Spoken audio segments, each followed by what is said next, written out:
Well, good morning again. And you are in Health and Human Services in case you're in the wrong room. Um, I will open the hearing on Senate Bill, is it 241? And welcome the prime sponsor, Senator Lang. Welcome. Thank you, Senator Berzel. Thank you, members of the committee, for taking my testimony. I'm introducing Senate Bill 241 relative to the graduated public assistance programs. This bill came about literally as part of my primary process. In talking to one of the gentlemen who was running against me in my primary, who owns convenience stores. And the issue was around the idea of public assistance programs where he owns 3 convenience stores, and he was having a significant issue with workers who, if they went past 20 hours, they would lose all of their assistance. And therefore it made it so they didn't want to work past 20 hours. Because they would make too much money and it would lose more money in public assistance than they would make by working 24 hours. And so the idea came to have the various agencies look at a graduated public assistance program is to, as you start ratcheting up your work, instead of having a cliff where you lose everything, you would have a ramp down of your public assistance to make it so that more people would enter the workforce. I was encouraged even more to follow up this bill. As you'll see, Senator Murphy is on this bill as well, and he owns a restaurant, and he said he was running into the same exact issue in his workforce, is that there are a significant number of people who are making working in the 20-hour range that don't want to work more hours because they lose all public assistance, whether that be food assistance through things like WIC and SNAP, or whether that be housing assistance through the Housing Authority, or whether that be unemployment, some sort of unemployment or workforce assistance. So this bill was put in to have the agencies look in some of those primary categories. We're looking at Health and Human Services, to look at the programs they offered and see how we can maybe work together to create a graduated program rather than a cliff. They'll be looking at things like the supplemental nutrition program, SNAP, as well as women WIC. I go over and I look at the Housing Authority, have them do the same thing as it relates to housing and how we provide public assistance to housing. And then we also look at over at the unemployment security and how that works. So the idea is I'm hoping that these agencies will form a task force so they can work in a cooperative manner to see how all public assistance can be worked towards this model. That's a graduated ramp down rather than a cliff that people fall off. That's the substance of the bill. Any questions from the committee? No. Okay, thank you.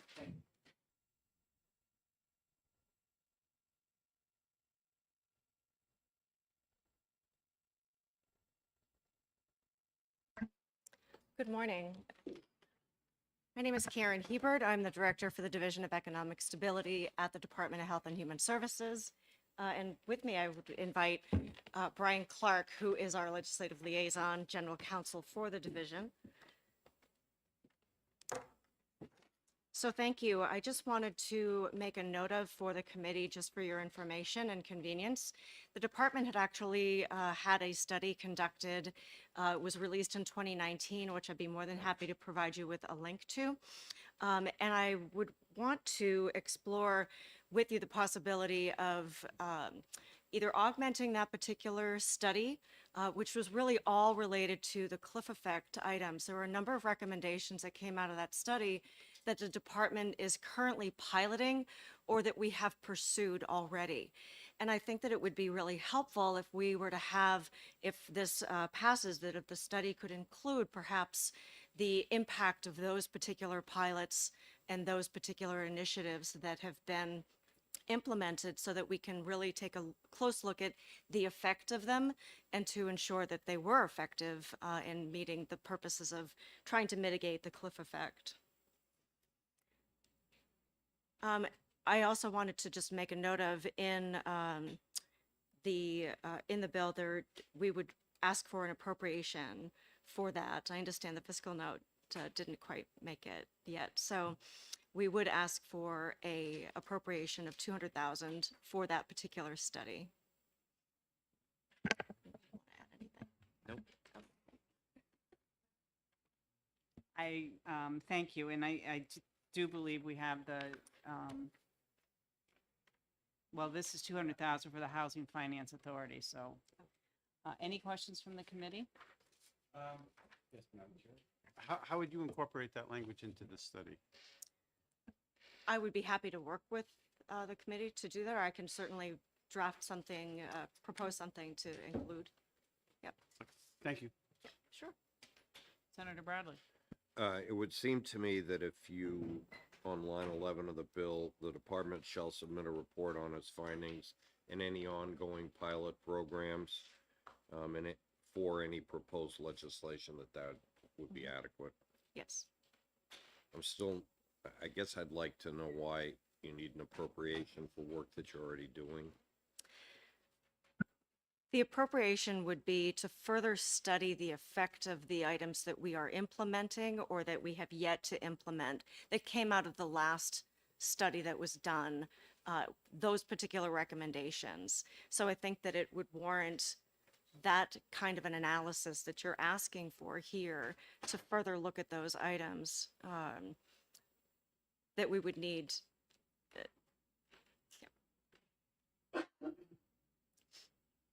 Any other questions? Seeing none, thank you. Thank you. Josh Elliott.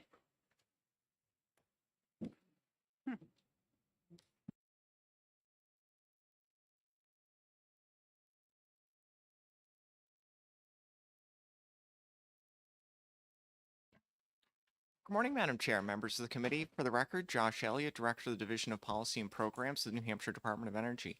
The department is neutral on this bill as currently written. As you may be aware, the department has been charged not only with running the LIHEAP program or the Fuel Assistance Program or FAP, we've also been running the emergency assistance programs that were directed to my division specifically in House Bill 2023. Which sort of was designed to sort of assist those folks who don't currently qualify for the current fuel assistance program. I do have for the committee's reference a copy of, thank you, the current benefit matrix for the LIHEAP program. So it is a graduated program that that is based on both household size, income, and then winter fuel costs. So there's a matrix that essentially is done that looks at all those factors and then comes up with the benefit amount. So if you're looking at the chart here, there's a lot of information here, but essentially on the bottom right-hand side where you have annual heating costs, where you have AA, BB, CC, etc., you can see that's essentially the final breakdown of the matrix. So if you are lower income with a high heating burden, and then again, it's adjusted by household size, you get a higher benefit. So the maximum benefit is just over $3,000. And then depending on, again, if you're a higher income, smaller household size, lower heating costs, you have a lower benefit of $403. So I will say this is for all deliverable fuels. So it's for propane, heating oil, kerosene, and believe it or not, wood. And believe it or not, we actually do have a few people still heating with coal in New Hampshire. It's not a long list, but we still pay for that. Electricity and natural gas are a slightly different matrix that have the slightly lower benefit amounts, just as the relative cost for electricity and natural gas, just in comparison to other delivered fuels. So, long story short, I will stop talking and happy to take any questions the committee may have. Senator Bradley. You're not asking for an appropriation? I think based on the timeline of the report, it would be a very high-level report, given that we're only dealing with one specific program that has existing federal guidelines with it. I will say the federal maximum is 60% of state median income, which the department has done. So there would be no additional federal funds that would be able to fund something like this. But in terms of an actually funding mechanism for benefits. But sorry, long story short, no, the department's not. It would be a very high-level overview done with existing staff. So I don't believe the department would need an appropriation at this time. And are you saying that you're already pretty much doing a multi-tiered system? Yes. So as the existing system is multi-tiered, as you can see on the matrix here, there's various benefit levels, again, depending on household income, household size, and then heating burden. Again, however you do, by the time you get to the bottom, there's a drop off of either you get $403 or you get nothing. So that would be the one cliff there. Thank you. Any questions from the committee? Seeing none? Thank you. Thank you very much. That is the last speaker. Is there anyone here that would like to speak that hasn't been given the opportunity? With that, I will close the hearing on Senate Bill 241. Thanks, Cam.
I recognize Senator Waters. Thank you, Mr. Chairman, members of the committee. Senator David Waters, District 4, here to introduce Senate Bill 239 relative to the use of harm reduction services to treat alcohol and substance abuse. I want to start out by thanking this committee for its strong support for harm reduction efforts. In the past, last year, Senators Bradley, Gray, and Rosenwald and others on the committee supported the creation of Senate Bill 279, which led to the harm reduction study last summer. And I had a copy of their report forwarded to, and much of what is in this bill arose from that study committee. Particularly want to thank Representative Healy and Representative Musit for their work on harm reduction, and really in some ways going back to Senator Gray, who did such work on getting a needle exchange program established, and much of what you see before you has grown out of that initial effort. Also, New Hampshire Harm Reduction Coalition, New Hampshire Providers Association, and particularly want to thank Jessica Parnell of Nashua. If you would like to see harm reduction in the streets of our cities and helping people out, you might want to take a visit down to Nashua.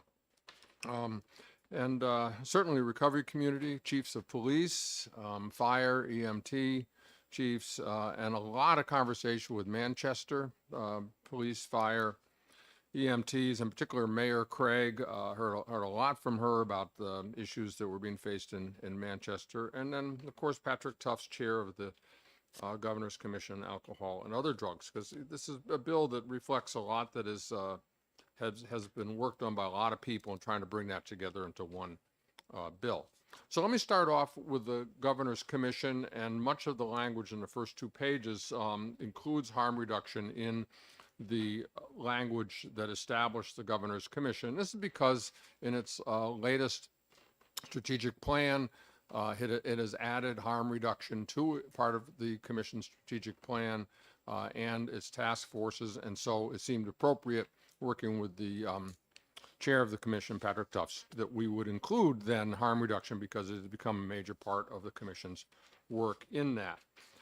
In discussing the commission as well, having communication with Chief Brafonsky and Beth Sargent, the chief is the president of the New Hampshire Chiefs of Police Association. The suggestion was made that perhaps there should be a seat on the Governor's Commission for the president of the Chiefs of Police Association. And I talked with, communicated with Patrick Tufts around that, and he thinks that would be actually a great job. We have safety represented on there, but it's the chiefs of police who have such experience in these areas, and a seat for them on this commission. You have a typed up amendment to that effect. And then turning to page 3, the idea of including the chair of the Governor's Commission Alcohol and Drug Abuse in the deliberations of the Opioid Abatement Advisory Commission. I know in Senate Bill 32, you took some action on this relationship, and the language is pretty similar to what I've here, but I have a couple of other nuances on how that relationship gets established. And so, you know, you've already decided in Senate Bill 32, this is a good idea, so I hope you'll take a look here and maybe just use Senate Bill 32 language in this, or maybe you'll see that there's something here that maybe makes a little bit of sense as well. Bottom of page 3, I think a very important issue is to put the Doorways program in statute. This program, you know, a lot of forward thinking on the part of Governor Sununu in ramping up the Doorways program and creating that through federal funding to deal with the opioid overdose and substance misuse of other kinds crisis by setting up the Doorways programs. You probably have all visited them in their communities, see the work that is being done. And so with a lot of conversation with the Governor's Commission, we thought that it would make sense that since it is a successful program, that we ought to have it in statute. We decided on a very light touch in terms of how it is described here in statute, because that seemed to be the best way to go. I do want to mention an issue that has come up. I had thought in the language of the establishment of the Doorways program that I had appropriately been kind of silent on the necessity of state funding. And it's been pointed out to me just this morning in terms of a potential fiscal note from HHS that the program is an $11 million program. And let's say the federal funding goes away. I did not want this language to put us on the hook automatically for covering that with state funds. So I would suggest then, Mr. Chairman, if you look at the bottom of page 3, on line 36, that you insert the phrase "with available funding" or pending. I think that's better than pending available funding because there is available funding. So I suggest putting the phrase "with available funding, the Department of Health and Human Services shall establish and administer." And that way it means that basically we would be putting in statute the existing program, and the funding issues that may arise in the future would be dealt with in the future. So please pay attention to that, because I don't want to suddenly pop up an $11 million fiscal note in this bill, okay? I think that takes care of that. Then I'd like to turn on page 4, where we get to the heart of harm reduction strategies. And if you look on lines 18 to 20, here is the removal of the prohibition of the use of state funds for the needle exchange and harm reduction programs. Having worked for many years, first with House members, then with Senator Gray, on setting up this program, there was a good reason at the time why getting that program passed, we needed to have that in there. One of the things we have heard in great urgency from the needle exchange programs that are authorized by HHS is their anxiety about sustaining funding. These programs are saving lives and preventing HIV, Hep C, wounds that can cost hundreds of thousands of dollars per patient to treat. These are very successful programs, but every year cobbling together federal funding, state grants, asking hospitals to be willing to take the needles into their disposal programs because that's very expensive. So this would mean that the legislature and the governor and the budget in the future could decide if there is a need for state funding without that prohibition. I also thought that it would be important here to work more closely with our chiefs of police and others in the communities, and that's why on lines 13 and 14, I think it's very important to ensure that people running syringe service programs are required to consult and inform municipal law enforcement agencies concerning syringe service program and harm reduction activities. I heard a lot out of Manchester in particular about this issue, and I think this would be something that I know is important to the chiefs of police.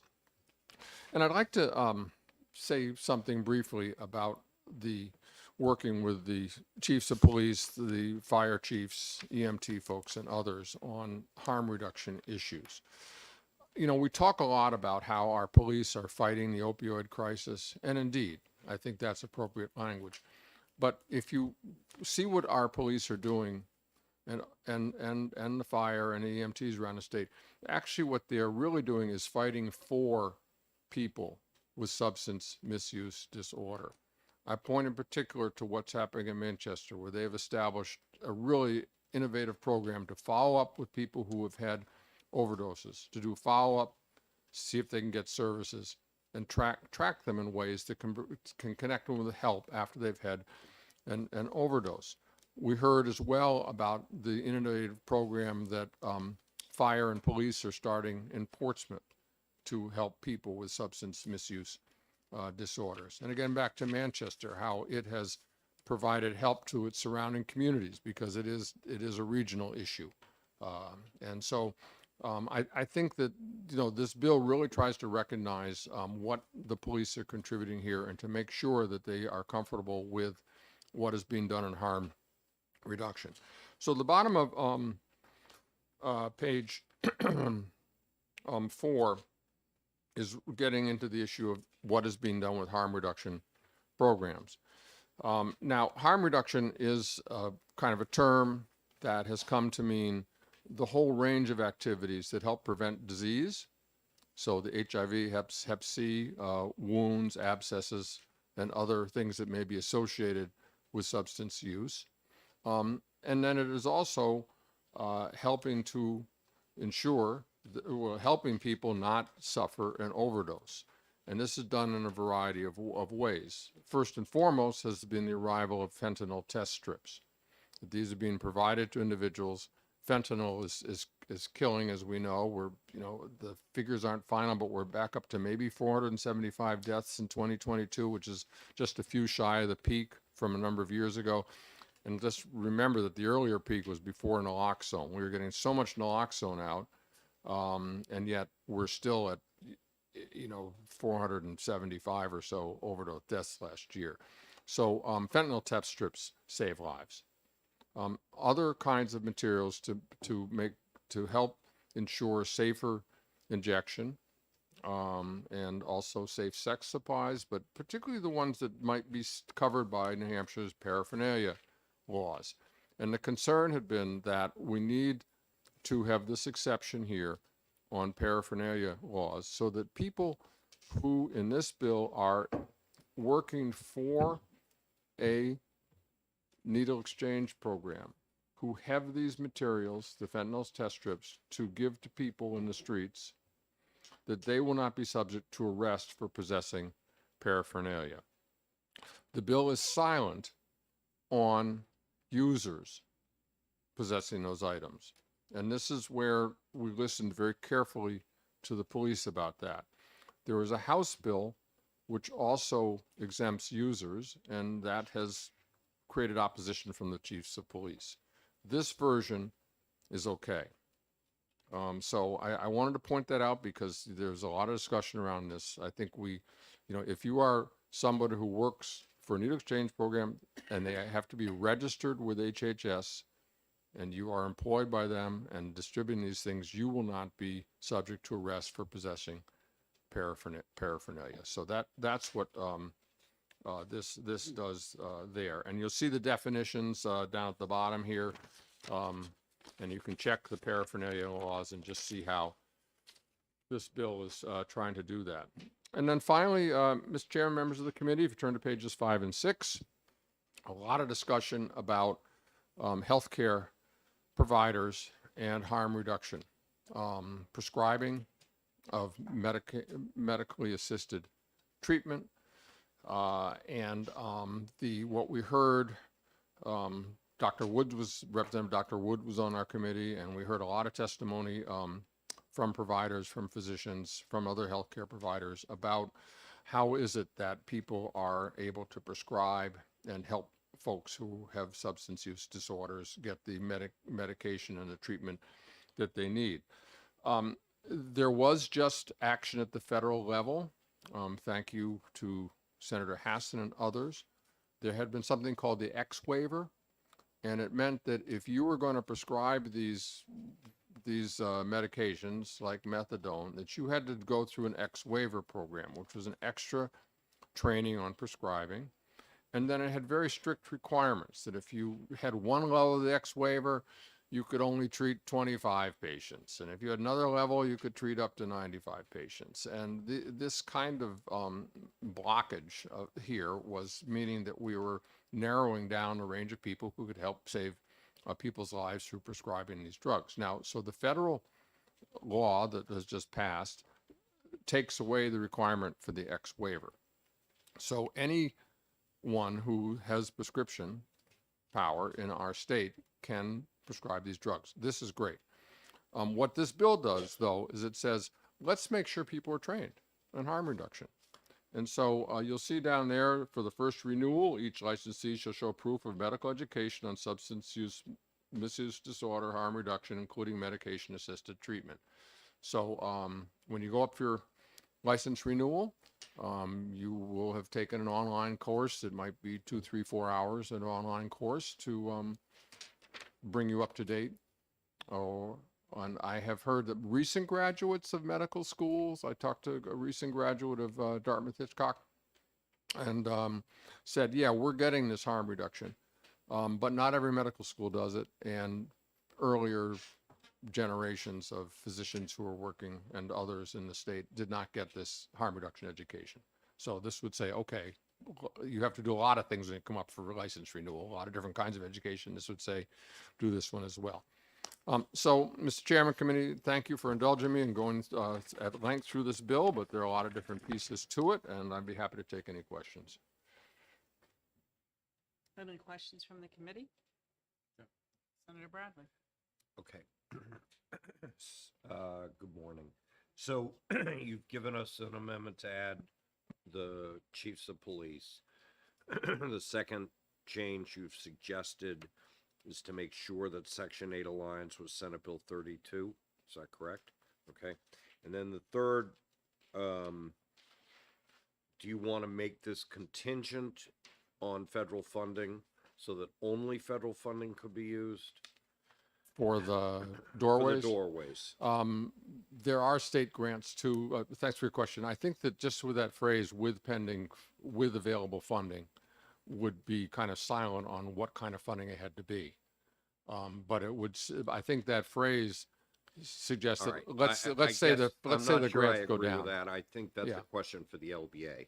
Yeah, Okay. yeah. And maybe HHS will be able to chime in and work with you on that. But I think we need something there so that, I mean, it's possible, just because of federal regulation, that the amount we're getting for the federal grants may decline because of, other parts of the country may have more dire need and might get the formula might change a little bit, and so on and so forth. So I think that we will continue to see funding from those federal and other sources, but I didn't want to have us on the hook But for, it's not your intent to preclude general funds. no, either. That's right. That's Okay. right. So however it gets phrased, I just, All right. that's the issue. Thank you, Senator Bradley. Any other questions from the committee? Seeing none, thank you. Thank you. Jenny O'Higgins from HHS. Welcome. Maybe you can tell them how I should have said what I should have said. We'll figure it out together. Hi there, thank you for having me today. I'm Jenny O'Higgins. I'm the Legislative Liaison for Behavioral Health for the Department of Health and Human Services and our Senior Policy Analyst in that division. So really, everything to do with harm reduction. I've actually been before you all before to talk about the efficacy around harm reduction, and we would be, in support of expanding services in that area. Of course, we understand the importance of that. Really just here to provide some information about the potential costs. So I do know that the fiscal note was not able to be attached in time, so I wanted to make sure to just give you that information. Having talked with Senator Waters and trying to expand the different ways that we could fund the bill, I think we can get there to figure out how we could continue to support these services. But really, the state opioid response funding is based on a federal formula, and that formula is based on data from the CDC around overdose fatality, and another set of data that's around diagnostics around dependence or abuse of heroin and pain relievers, and that of folks that have not then received treatment. So it's these two specific formulas based on federal data, and where New Hampshire is really not seeing a decline in overdose fatalities, but because other states continue to see a very high rise in overdose fatalities, there's real potential that our amount of funding will change in the future for that state opioid response grant.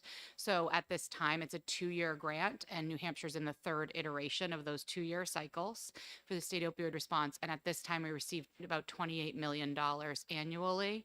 And if that funding formula changes for the next iteration of that state opioid response grant, we could have a significant difference in the amount that we receive as a state. So the flexibility of how to fund the programs would be critical. So that's the piece I wanted to just tell you a little bit about for the state opioid response. The other piece I'll speak to is public health does oversee the registration of the syringe services programs. We don't read this bill as necessarily expanding the programs, but also allowing for flexibility of funding. And there really has been a significant struggle with sustainable fiscal impact for those very important programs. So we would also support being able to broaden the language around how we fund the syringe services programs. There's a couple of places that the department would recommend a few updates to language just to be in line with best practice in the field. And we will work with Senator Waters on that as well. Thank you, Jenny. Any questions from the committee? Seeing none, thank you. Thanks. Paula Minahan? Okay. Oh, you're right. I'm sorry. No. Jessica Carter?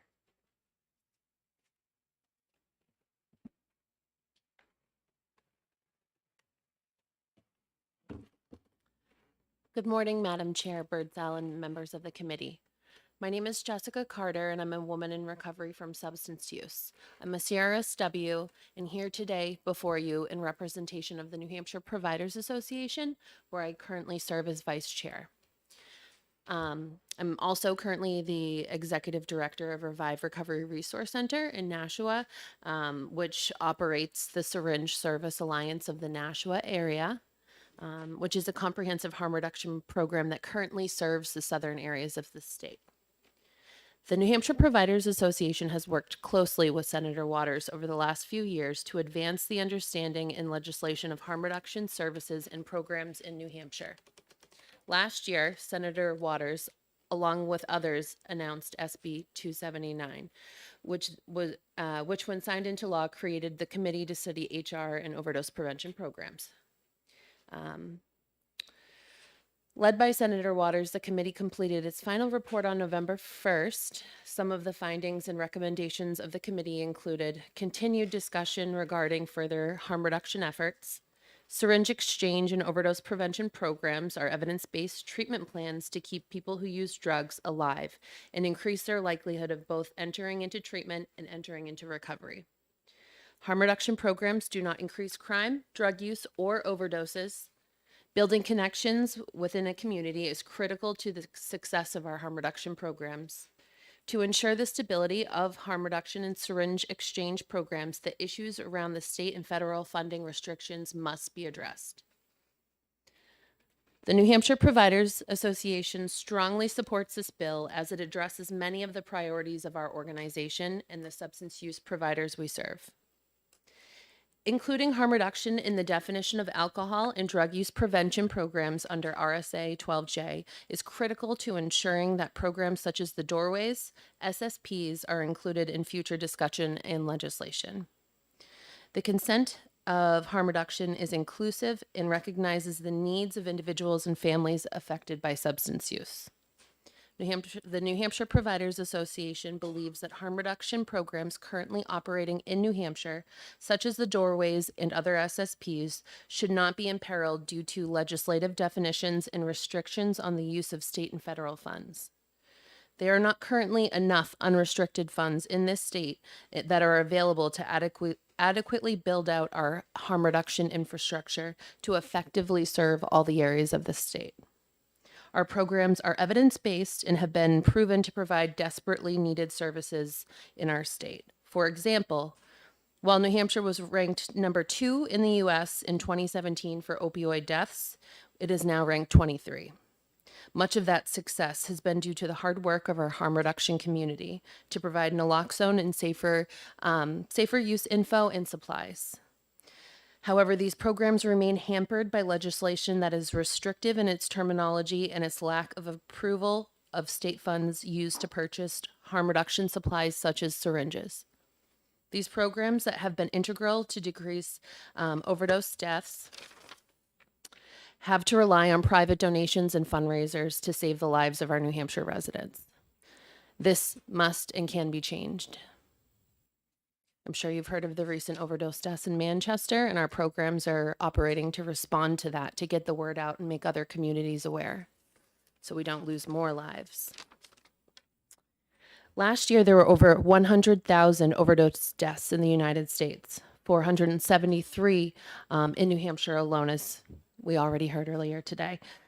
That is 473 individuals whose needs were not met.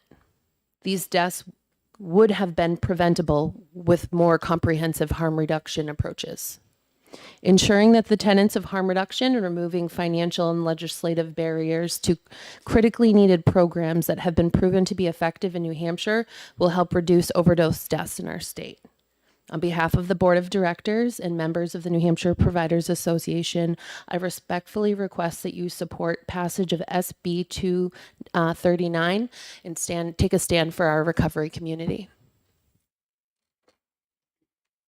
Thank you, Jessica. Any questions from the committee? Seeing none. Thank you. Thank you.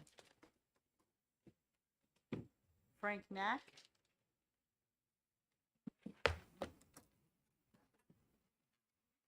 Madam Chair, members of the committee, my name is Frank Knack. I'm the Policy Director with the ACLU of New Hampshire, here in support of this legislation, SB 239. First, I'd like to thank Senator Waters for all the work he's done over the last year and more to ensure we have this important conversation. We can build on the successes of harm reduction here in New Hampshire. And just to give some numbers, it was mentioned earlier, kind of the impact of naloxone in New Hampshire. And so just looking at the New Hampshire Drug Monitoring Initiative's most recent report and the most recent complete year of data available, and this is just EMS administered naloxone, has saved 865 lives in New Hampshire. So it's having a tremendous positive impact here in our state. We're really excited that this bill is starting us to move towards that next phase of dealing with testing and drug checking equipment, which we think is really important. We also support the legislation that's in the other body right now on this issue. I think there's been some talk that some of these testing strips, for example, fentanyl test strips, are used to test purity of drugs, then that people who are selling drugs are using these to test purity. That's functionally not how they work. They work like a COVID test, so you basically dip it in.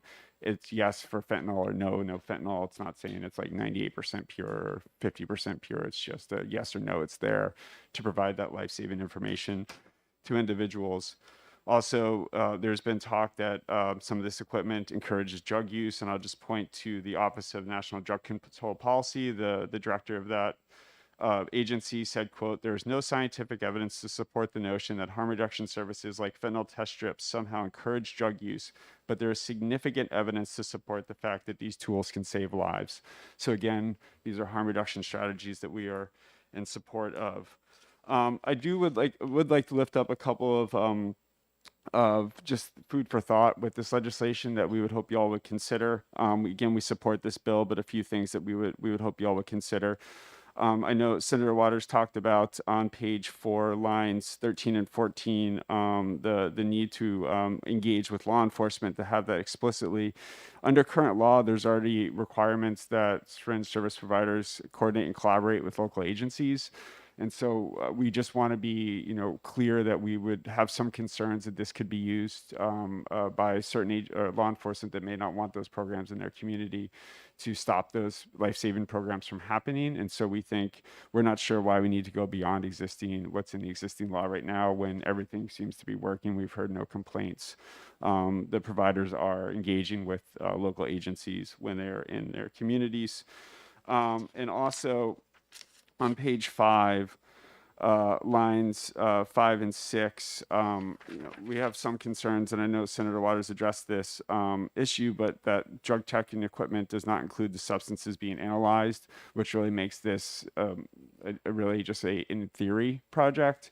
If people can't bring trace amounts to get tested, then there's no benefit of having this in place. And so we need to ensure, and it can be, we can have very small trace amounts like Massachusetts, for example, so we can ensure that people are not able to walk around and get around our existing criminal penalties by having amounts that can be used, but we can just have it listed as trace amounts so that people, the experts can test it to make sure that folks are getting or knowing what they're using.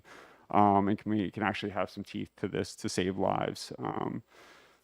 So I just wanted to lift up those concerns, but again, we really appreciate this effort and are fully supportive of what this is doing. So thank you.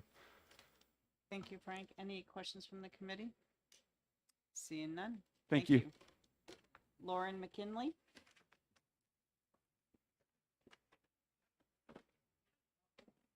Good morning, Senators. My name is Lauren McGinley. I'm the Executive Director of the New Hampshire Harm Reduction Coalition, and I'm here in support of this bill. First and foremost, I want to thank Senator Waters for including harm reduction in so many places in a bill. It's wonderful to see the specific addition of harm reduction to all of the various legislation that is currently in existence.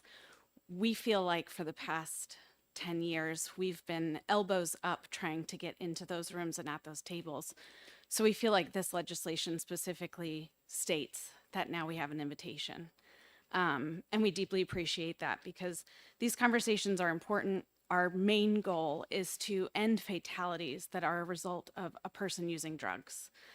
We also want to prevent the spread of HIV, hepatitis C in communities.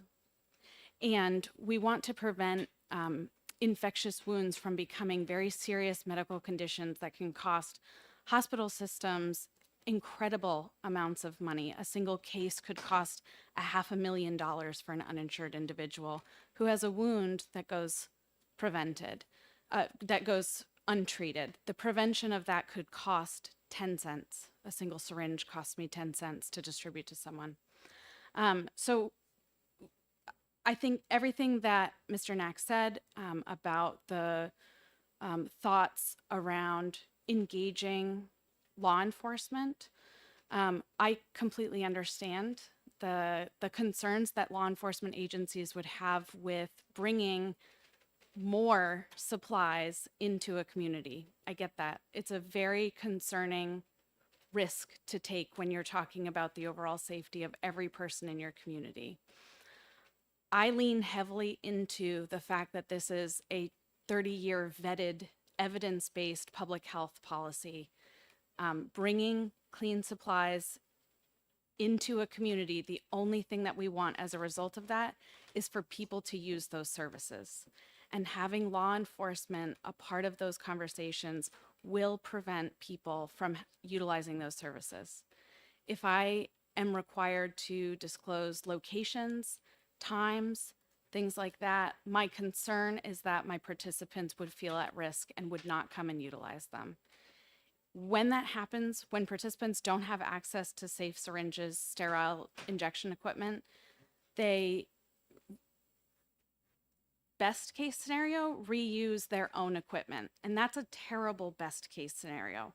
Worst case scenario, they buy used syringes, they break into sharps boxes that might be available and utilize syringes that could be deadly to a person.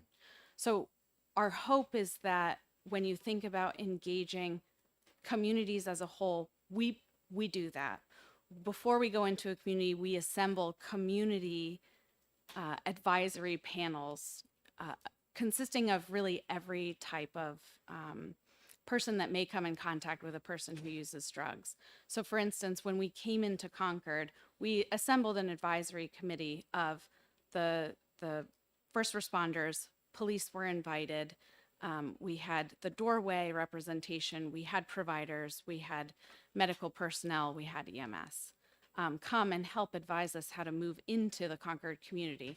We've now been operating in Concord for over 1.5 years, and it's been wonderful with 0 incident. And we've had some incredible uptake of the services because we were able to do that with the support of everybody that's critical in that community. Lastly, my concern with the drug checking equipment, not including the substance being analyzed, the drug packaging, or the drug supplies. The thing I get most excited about within this area of public health is drug checking.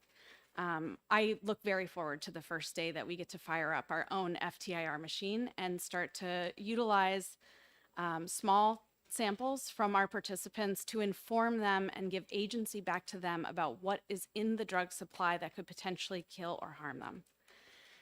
If we have the limitation that drug checking equipment does not include the substance being analyzed, the drug packaging of the drug supplies, I would be unable to start a program like that within our own programs.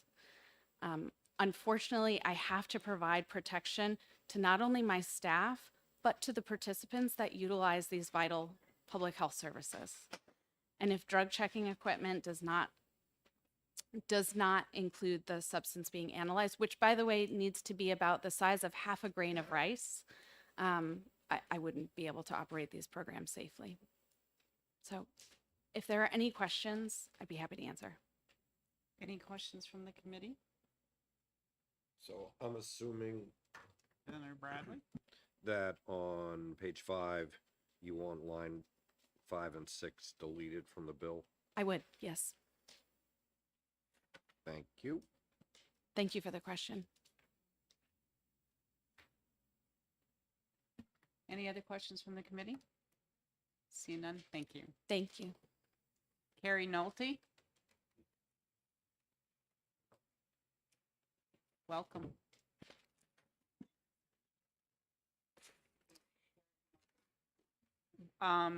Carrie is the last speaker. If there's anyone that would like to speak that hasn't been given the opportunity on Senate Bill 239, thank you. Okay, we have one more. Thank you, Carrie, go ahead. Thank you, Senators. Thank you so much for the opportunity to speak today. I am an associate professor at the University of New Hampshire in nursing, where my research focuses on reducing drug-related harms. I'm also a family nurse practitioner in community health and healthcare for the homeless. And so my comments today are really around my expertise. They're not representative of my employers, but there's a few things that I'd like to share with you. overall, I think that I support this bill. I think it's important. I think there are a few opportunities for optimizing it so that it can really affect real change. I'll try not to be redundant. But as was discussed, the Governor's Commission changes are already within there. I'd like to focus again and reiterate on page 4, the lines around law enforcement agency consultation. So I was one of the founding members of the New Hampshire Harm Reduction Coalition and a volunteer in needle exchange services as we first started in the state. And although in general we've had a really positive relationship with law enforcement agencies and the communities we've been in, it's very clear being at exchange sites that I've visited and across New England that when a police car drives by, people scatter. And so having that be not that it's a secretive location necessarily, but it's in other towns, the experience has been that police have parked themselves right at the exchange. And that's a big deterrent for folks. We don't have that happening, but as we continue to expand these services, my concern would be that we would see that. Moving down further on page 4, Lauren McGinley and myself have done a lot of work and learning around drug checking and learning what it will mean to stand that up in New Hampshire. And personally, I would love to be a part of that program. It would require large grant funding. It would require chemists. It would require a lot of resources that UNH has that we could collaborate. And the current legislation the proposed legislation only protects syringe service programs and not research partners. And that's going to be really important. One of the reasons I think that's really important comes from my clinical experience where in Healthcare for the Homeless over the last few years, we have seen more and more skin wounds and infections. These tend to have a different quality and appearance. And we believe that they're related to xylazine, which is an animal tranquilizer. And some notifications were put out that we're seeing this in the drug supply. Related to the drug deaths, there have only been 2 cases of drug overdose deaths that have been positive for xylazine in the last year, or as the results catch up, within the last year of results available. But we think clinically we're seeing what appears to be burn type wounds as opposed to an inflammatory response, which is more typical with injecting. And we think that this has contributed to a lot more infections. Why we think it's xylazine is because of comprehensive drug checking programs available in Massachusetts, who are near border areas, who are also seeing this high increase. So in addition to being able to check for fentanyl and xylazine, we need comprehensive drug checking legislation that lets us know what the next fentanyl and xylazine is, and to be able to be dynamic as these supplies change. So as discussed, House Bill 470 is something that I have also been supporting. I believe that that's a more comprehensive approach right now. It would be great to see the language come together on that. A few key changes that has made is that it addresses paraphernalia, so it takes testing and analyzing out of the paraphernalia, which this does not. And so that is very clear that folks can possess fentanyl test strips, and that any products of analyzing are not viewed as paraphernalia. Within this, just as to understand why, moving towards page 5, to understand why the supplies are critical, but also the multiple steps. So right now, we do have fentanyl test strips available, but as I've said, xylazine is already in our supply, and we are aware of that. Within a comprehensive drug checking program, as Lauren McGinley described, the samples will be brought. We can do on-the-spot analysis that gives us what the substances in the sample are, but it's a learning process and a bit of, and so the best practice is to send those samples out for confirmatory analysis, and to also send new emerging substance samples out for confirmatory analysis. So that requires a sample to be brought, a sample to be packaged and repackaged by drug checking people to be sent out, mailed or shipped for confirmatory testing, etc. And so without those more comprehensive protections, we may enable a practice that's, or we may clarify that fentanyl test strips are already allowed, but not be open enough to bringing in more comprehensive programs. And I am happy to take any questions if you have any. Thank you. Any questions from the committee?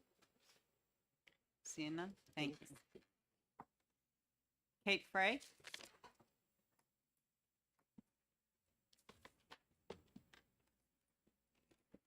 Thank you for accepting my late submission. I'm sorry. My name is Kate Fry. I'm the Vice President of Advocacy at New Futures, and I am here to speak in support of Senate Bill 239. I thank Senator Waters for his work on this issue time and time again. He's been an advocate on harm reduction issues. I'll be very brief because most of my issues have been brought up, but I want to speak to a few things. I think adding harm reduction to the Governor's Commission responsibilities is a good thing. It's something that's already been widely accepted by the Governor's Commission and funded, but anytime you can get those words, I think, added to the statute or to the work you're doing is really highlighting the importance of harm reduction, which we all need to understand. Regarding on page 3, and this, I apologize if this came up already, there are parts beginning on page 15, section 8, regarding the Opiate Abatement Advisory Commission. Some of this language was already passed in SB 32, so I just wanted to highlight that. We're certainly supportive of the language because it does require the Opiate Abatement Commission to work together with the Governor's Commission since they are the body with a strategic plan. And then I will just kind of follow up what was said with our partners who work so closely on these issues regarding the changes that they think are important for drug checking, and also understanding the importance of HB 470, which is a more comprehensive bill that we support. And I also have the same concern regarding the law enforcement consulting and informing. But overall, we support this bill and we appreciate the efforts in this area. Thank you, Kate. Any questions from the committee? Seeing none? Thank you. Is there anyone here that would like to speak on Senate Bill 239 that was not given the opportunity? With that, I will close the hearing on 239.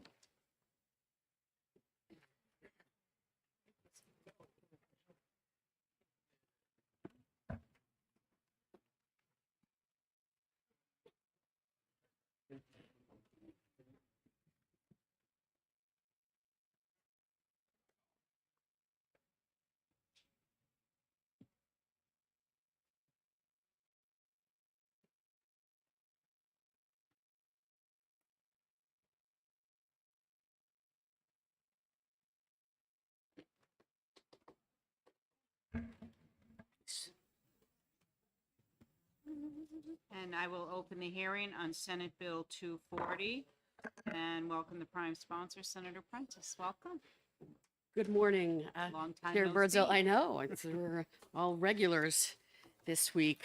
I think I've spent more time with you than I have with members of my family. But it's my pleasure, as always. Good morning. For the record, Sue Prentice, State Senator, District 5, representing 15 communities in a large part of Grafton, part of Sullivan, and one community in Merrimack County. And if you're wondering what that one community is, it's New London, because I keep mentioning this one community. Wonderful. So I am here today to introduce Senate Bill 240. I am introducing this on behalf of Dartmouth Health. The purpose here is to really ease patient navigation of care.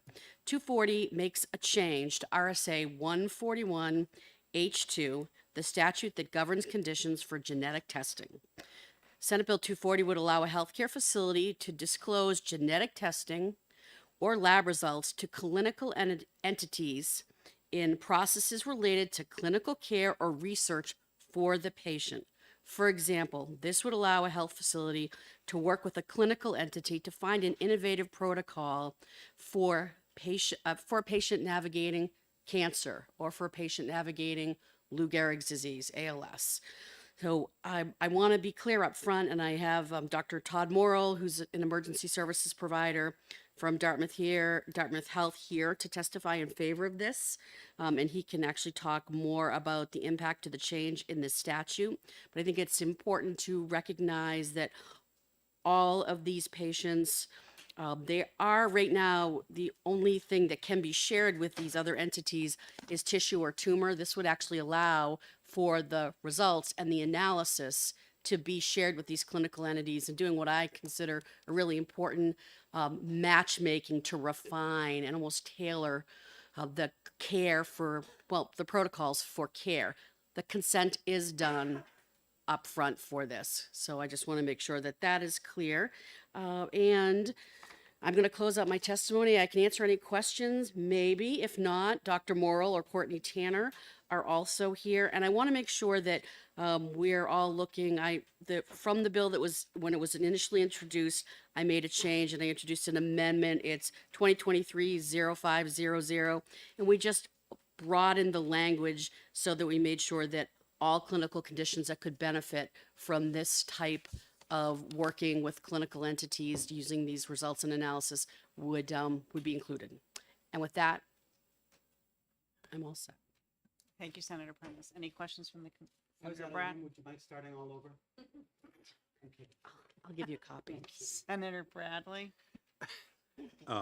Okay, so the disclosure you talked about is an upfront disclosure that would cover and have to be signed by the patient for genetic testing along with everything else? Correct. Okay. They're already, So that wouldn't change? that would not change. Senator Avon? Thank you, Senator Prentice. Thank you very much. Courtney Tanner? Madam Chair, if it's okay, I'd like to ask Dr. Merle to join me. We'll make it really easy on you and 2 for 1. two Thank for you. one. So for the record, Courtney Tanner, Director of Government Relations at Dartmouth Health. New Hampshire law, as it currently is drafted. Oh, sorry. Do you want to introduce yourself for the record? I'm Todd Morrell. I'm an emergency physician. I practice at Dartmouth Hitchcock and also work with our research governance and data governance at the hospital to protect privacy as related to research. Thank you. So New Hampshire law is, currently restricts the disclosure of genetic testing, as Senator Prentice noted. This restriction unintentionally prohibits a New Hampshire healthcare entity from matching potential patients from treatment protocols that involve the use of genetics or geometrics. To create efficiencies, Norris Cotton Cancer Center and DHMC, and maybe other health systems in the state, of course I can't speak for them, we're using a third-party entity to match cancer patients with treatment protocols. This requirement that currently exists in RSA 141H2 is a barrier to accessing timely care in New Hampshire. It's much more restrictive than the states around us and than other states, and really is hindering patient access to care in New Hampshire and not serving our granite staters. A similarly situated patient in another state would not face this hurdle. Senate Bill 240 does not change New Hampshire health system's consent requirements or practices. Providers and patients will still have to engage in informed consent practices. None of that changes. A health system and clinical entities still must comply with HIPAA and other federal consent requirements like GINA. We have a robust checks and balances that help us to ensure the appropriate research disclosures and consents, and of course, all along working alongside our patients. As drafted today, RSA 141H2 treats genetic testing information different than other health information, more restrictive. Senate Bill 240 makes a change to that. It removes an administrative task for our providers, but more importantly for our patients, so that the providers can work with their care teams to identify optimal treatment options and coordinate care for the patients. You can imagine that when you go to the provider and you're seeking care, to get a call back a week or 2 or months later to say there's potentially a new treatment protocol, can you sign another consent so we can look into that for us? That's an administrative barrier for our patients, one that we're trying to eliminate for them. This is just the high-level overview of the mechanics of Senate Bill 240. I'm happy to turn over to Dr. Morrell to discuss the practical implications of the bill and the patient impact. Thank you. There are basically two areas that the current statute becomes very restrictive. One is that it doesn't allow us to use the information that we have to work with clinical partners to find opportunities for patients, right? So the reality of the number of protocols that are going on in the country, the complexity of cancer care in particular, but really not limited to cancer care, means that we have a partner that helps us find protocols and find treatments for our patients. And sometimes that includes genetic testing, something like the BRCA gene, if you've ever heard of that, that puts women at particular risk for breast cancer. Using that information lets us find opportunities for the patients to then discuss with their doctors, to discuss if they want to do that treatment or not. Not being able to use that information doesn't even let us present the treatment option to the patient. The other one is related to research, and that is when we go back, when we have new ideas and we're looking through records for testing that's already been done, we want to treat genetic testing like other medical information that we have, that we're very respectful of privacy. We always use the minimum amount of information necessary, but we want researchers to be able to use that to hopefully avoid these diseases completely. For instance, we have one gynecologist that's working on ovarian and uterine cancers. That has some relationship to that BRCA gene, that same gene that puts women at risk for breast cancer. It may put them at risk for an early tumor, and she wants to see if you have that gene information and you have this early tumor information, can we learn something about this risk of a much more serious cancer down the road? We currently can't disclose that information to her. We can't even tell her who to call to ask them if she can look at their information, because you can't even disclose the fact that genetic testing was done. So we're really shut down in our ability to move care forward for the next generation also. So those are the two areas. One, helping patients get to treatments that may really be beneficial for them, that then they can discuss with their doctor as to whether or not that's right for them. And the second one is being able to research these areas that do have genetic components, so that, you know, potentially those patients' children don't have to face the disease at all. Thank you. Any questions from the committee? Thank you. Thanks. That is all the speakers I have for Senate Bill 240. Is there anyone here that would like to speak on 240? That was not given the opportunity. With that, I will close the hearing on Senate Bill 240.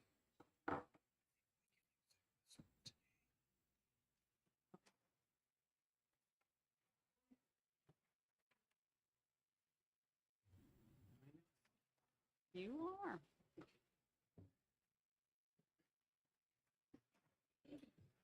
Listen to Bill.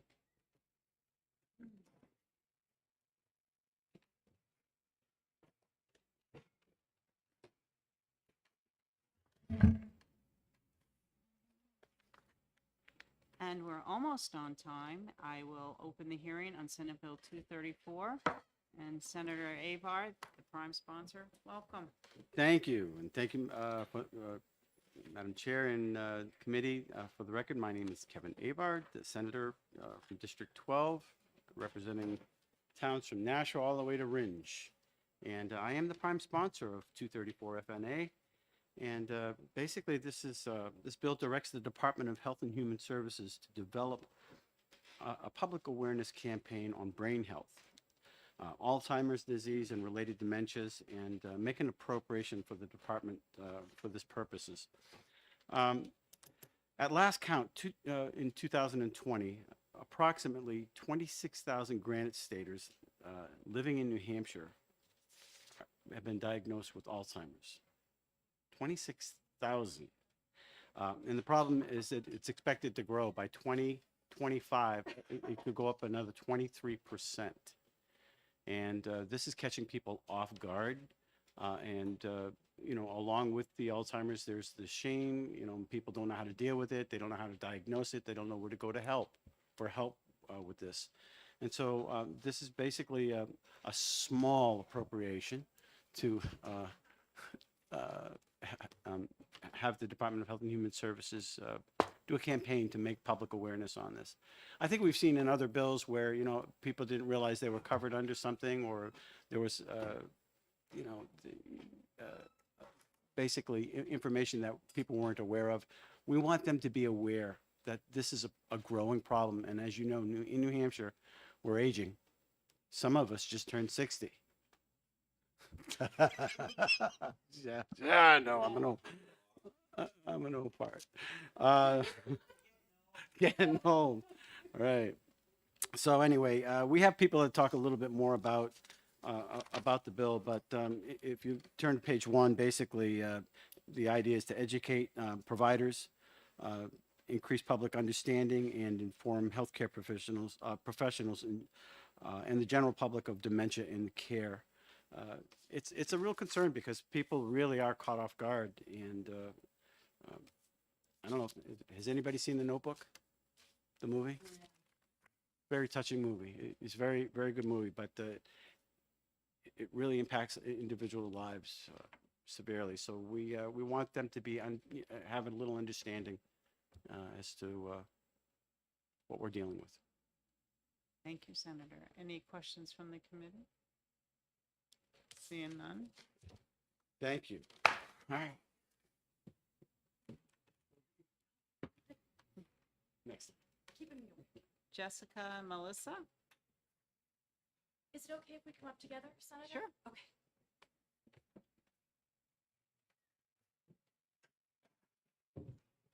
You're not even on yet.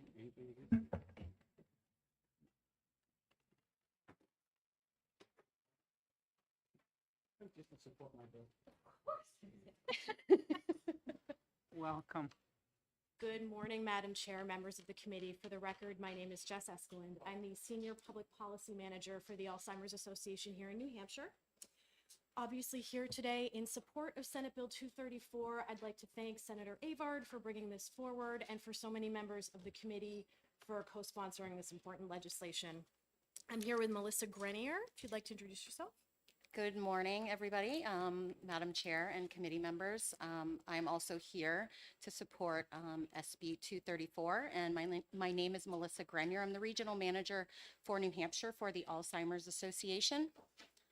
So I just want to provide, and Senator Avard did a great overview, a little background about Alzheimer's. A lot of us obviously are aware of it, it's on our radar, but it's really often misunderstood until you or a loved one is faced with it. It's important to understand Alzheimer's is not inevitable. It's not a normal part of the aging process. It is a progressive degenerative brain disease that is fatal.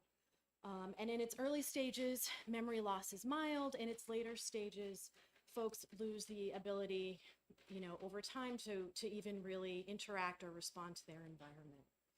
Nationally, there are more than 6 million Americans living with Alzheimer's. As of 2020, there were 26,000 people living with Alzheimer's here in New Hampshire. We are a rapidly aging state, the second oldest in New England. By 2025, this number is expected to go up 23% to 32,000 Granite Staters. This is an incredibly expensive disease to manage, as you can imagine, because of the types of treatment and services it requires, as well as sometimes how long folks are struggling with it. It's incredibly expensive. In 2020, Medicaid paid Alzheimer's costs in the amount of $254 million. So it is incredibly expensive. There's currently no cure, unfortunately, but there are disease-modifying drugs that can slow the progression of the disease. And there's a lot of exciting, really groundbreaking research coming out every day in this area. So there is a lot of reason to have hope and raise awareness. What we do know from all this research and from what we see is that early detection and diagnosis is critical. It leads to the best health outcomes, lets folks participate in planning for their future and access the services they need. According to a study that the association did, more than 2,000 adults age 65 or older with mild cognitive decline move from the window of early stage Alzheimer's to advanced stage where they really no longer are going to benefit from interventions or treatments. So this is a rapidly growing problem and time is of the essence. So in terms of the bill, as Senator Avard spoke to, the department would administer a public awareness campaign on brain health, Alzheimer's, and related dementias. It would educate health providers on the importance of early detection and timely diagnosis, the value of using validated cognitive assessment tools to really get folks assessed and know where they're at, the value of a Medicare annual wellness visit for cognitive health, which is incredibly important and something folks need to be advocating for to get, and the Medicare billing code, which allows providers to bill for care planning services with these folks. Increasing public awareness and understanding of early warning signs, the value of early detection and diagnosis, and really how to mitigate risk factors and take steps in your life to really sort of safeguard your own health and hedge your bets as best you can. And inform healthcare providers and the public of services that are existing and are available to them. Folks need to have that support when they're facing this diagnosis or helping a family member. It's critical in the success of caregivers and the folks living with the disease. And the bill, it would be $500,000 in one-time funding for this campaign. And the bill is intentionally not prescriptive about what the campaign needs to look like. We want this to be something that fits for New Hampshire and is sort of the result of an assessment by the department and stakeholders. But other states have, in these sorts of campaigns, have leveraged television, radio, social media, printed materials, and other outreach to get folks where they're at. And as I mentioned, beyond the need for medical awareness and for services for those living with the disease, it's critical that we're supporting families and caregivers. Care partners are often family members, they're often a spouse, and this takes an incredible emotional toll and a toll on their health. A lot of them, their health dramatically suffers as a result of really devoting their entire lives to the care of this other person. So if we can support families and caregivers, we can help keep these people in their homes longer where they want to be and ensure that families entirely are staying healthier and getting what they need. So that's really my spiel. What I would like to say is just this is incredibly important. To Senator Avard's point, this is a problem that's not going away, it's getting bigger. And this is a conversation we need to elevate to the statewide level so people really are getting access to the care they need, and we're able to really tailor what we offer to ensure that folks are being served. And I know Melissa had a couple points to add. Yes, thank you, Jessica.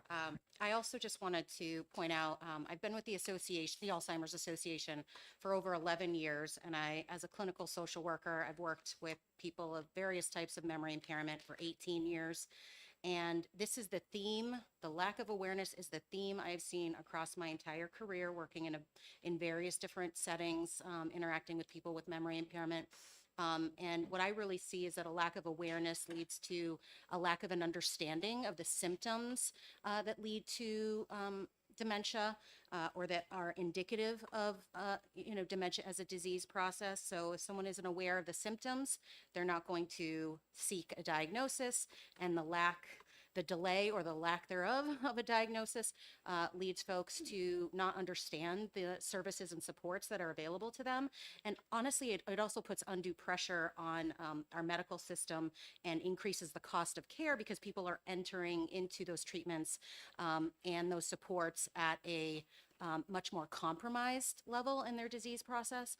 So if we can help people understand this disease process much earlier on, then they will be able to understand those symptoms, seek or obtain a diagnosis in a more timely manner, and be connected. What breaks my heart, honestly, is when we here at the Alzheimer's Association that people are grateful to have found us, but they're finding us 5, 8, 10 years into the disease process. We could have been a lot more helpful and have made much more of an impact on their life as a caregiver or family member, but also, frankly, on the quality of life of the person in their life that's living with dementia. So I just want to contribute that and point that out. And I very much support this bill on behalf of the families that we work with and that I've worked with over my career. I think it's going to make a big difference in people's awareness. Happy to answer any questions. Thank you, you too. Any questions from the committee? Just Of one. course. Yeah, thank you. And thank you for your testimony and for all that you do. And this $500,000, it's a one-time spend, but there is a rate of return on investment here in clinical workers, in early detection. Is there any research on how much savings there is if we can make people more aware 10 years, 5 years in advance? I mean, there must be a cost savings to the fact that we're investing this money. I'm sure there is. There's nothing I can cite. Yeah, I Senator can't off the top of my head, but I do know that we have those stats both in terms of savings in Medicare and Medicaid spending, so to the state, as well as for families, sort of the correlation between early diagnosis and really keeping these folks solvent, because it is a huge financial drain. So I'm happy to get those numbers for you. We have, when you have something, could the committee? Yes, I'll supply it to the whole committee. Thank Yep. Thank you. Any other questions? Seeing none, thank you. Thank you so much. Wendy Altman, HHS, welcome.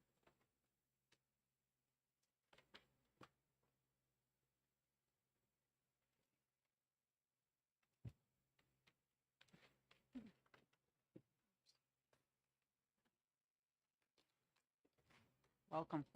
Hi, good morning. Uh, Thank you, Chairwoman Bardzell. My name is Wendy Altman. I am the Bureau Chief for the Bureau of Elderly and Adult Services here at the Department of Health and Human Services. And I extend my appreciation to the primary sponsor, Senator Avard, and others who are supporting this bill. I'm here to provide information and answer any questions that you may have regarding this bill. If passed and funded, DHHS would coordinate with the State Commission on Aging and the Alzheimer's Association to create a public awareness campaign regarding Alzheimer's disease and related dementias. We would also prepare and submit a report regarding the impact of the public awareness campaign and perhaps addressing some of that return on investment. The department expects that we would contract with an outside firm to conduct the public awareness campaign, and we have roadmaps in terms of public awareness campaigns through public health and other areas of the department when we do public awareness that we could leverage. BEAS often works in partnership with the Alzheimer's Association, the Commission on Aging, and the Division of Public Health. Public awareness efforts can help in building a better understanding of the warning signs and the symptoms and informing healthcare professionals of dementia care, coordination, and services for those individuals and families so they can make informed decisions about the right care for them. This will tie into our goals and objectives that we have outlined in our state plan on aging, which is to support older people to stay active and healthy and promote greater awareness and education about Alzheimer's disease, including the promotion of the Alzheimer's disease and related dementia respite grant that we provide. These strategies will help improve awareness of the supports and services that we can offer and hopefully help people remain in their homes longer and support the caregivers who also support those individuals. We do have a recommendation in the bill in line 20. It talks about the appropriation, and our recommendation would be to change fiscal year to biennium and change the ending to June 30th, 2024. If approved, this appropriation is currently for fiscal year ending June 30th, 2023. However, the efforts associated with the legislation would take place after that fiscal year. So we would like the language to indicate that these funds are non-lapsing in order to be able to carry out the work. We can be available to help and answer any questions that the committee may have. Senator Bradley. Yeah, that was going to be my question. I think, correct me if I'm wrong, all you really need us to do is say the sum of $500,000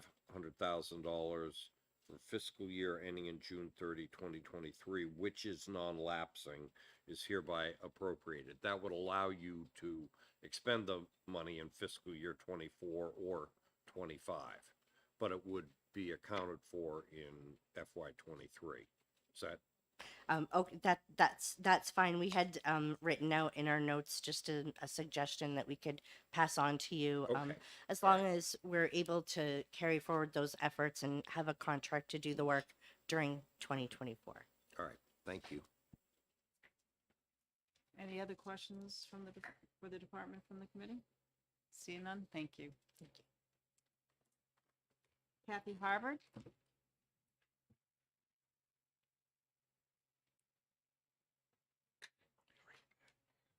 It looks like Kathy is the last speaker. If there's anyone that's interested in speaking on this topic, please feel free to sign in. Go ahead, Kathy. Thank you. Good morning. Thank you, Madam Chair and members of the committee. Thank you so much for your support for this very important bill. For the record, my name is Kathy Harvard. I'm a resident of Hanover.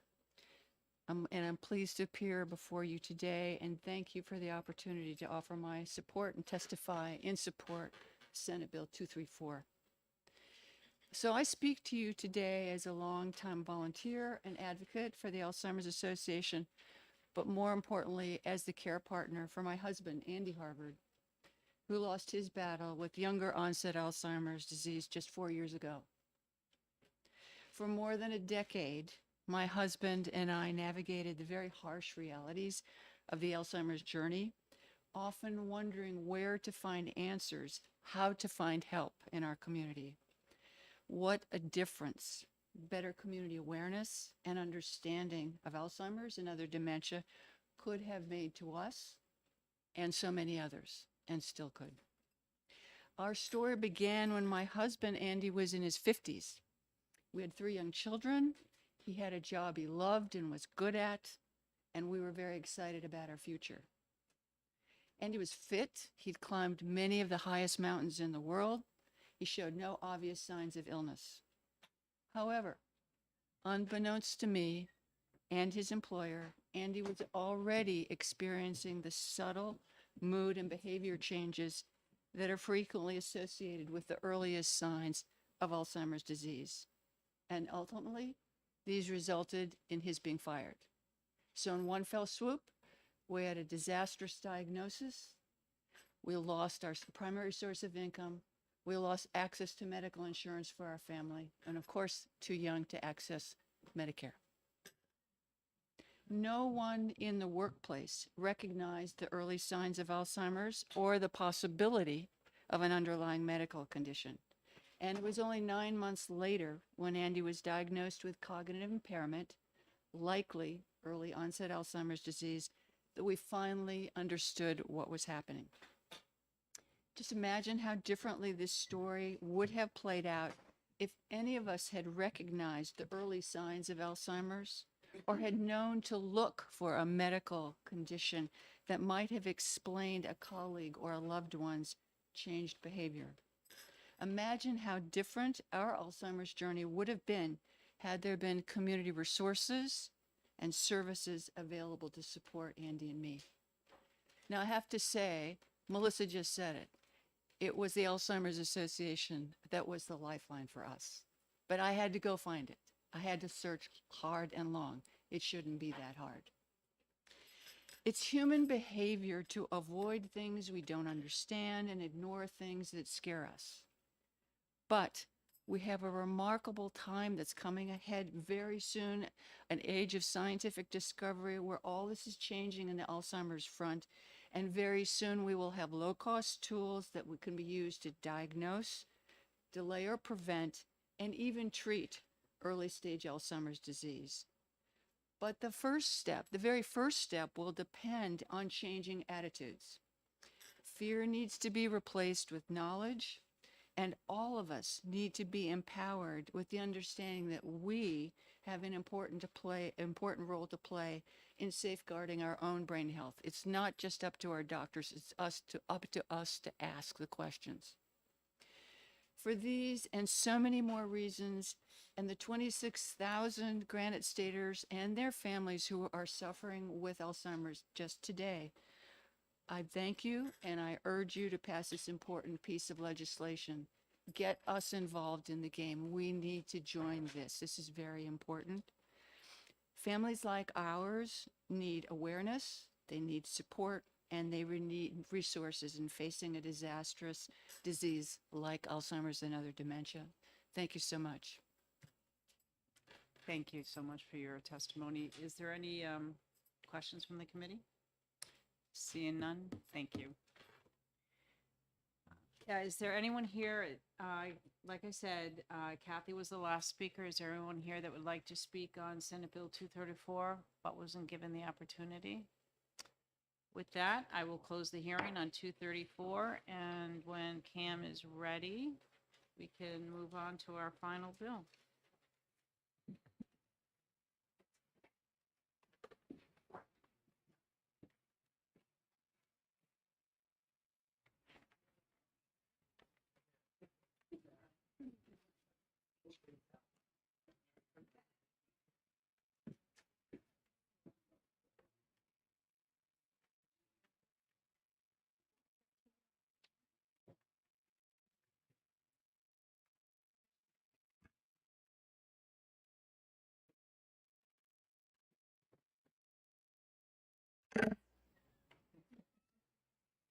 Oh, Cam, sorry.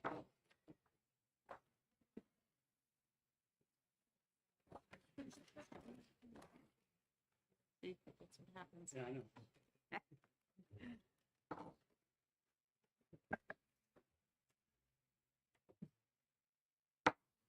I will open the hearing on Senate Bill 265 and welcome the prime sponsor, Senator Whitley. Thank you, Madam Chair. Good morning again, members of the committee. For the record, my name is Becky Whitley, and I'm honored to represent Senate District 15, which includes the communities of Bow, Concord, Pennacook, and Hopkinton. Today, I'm proud to introduce Senate Bill 265.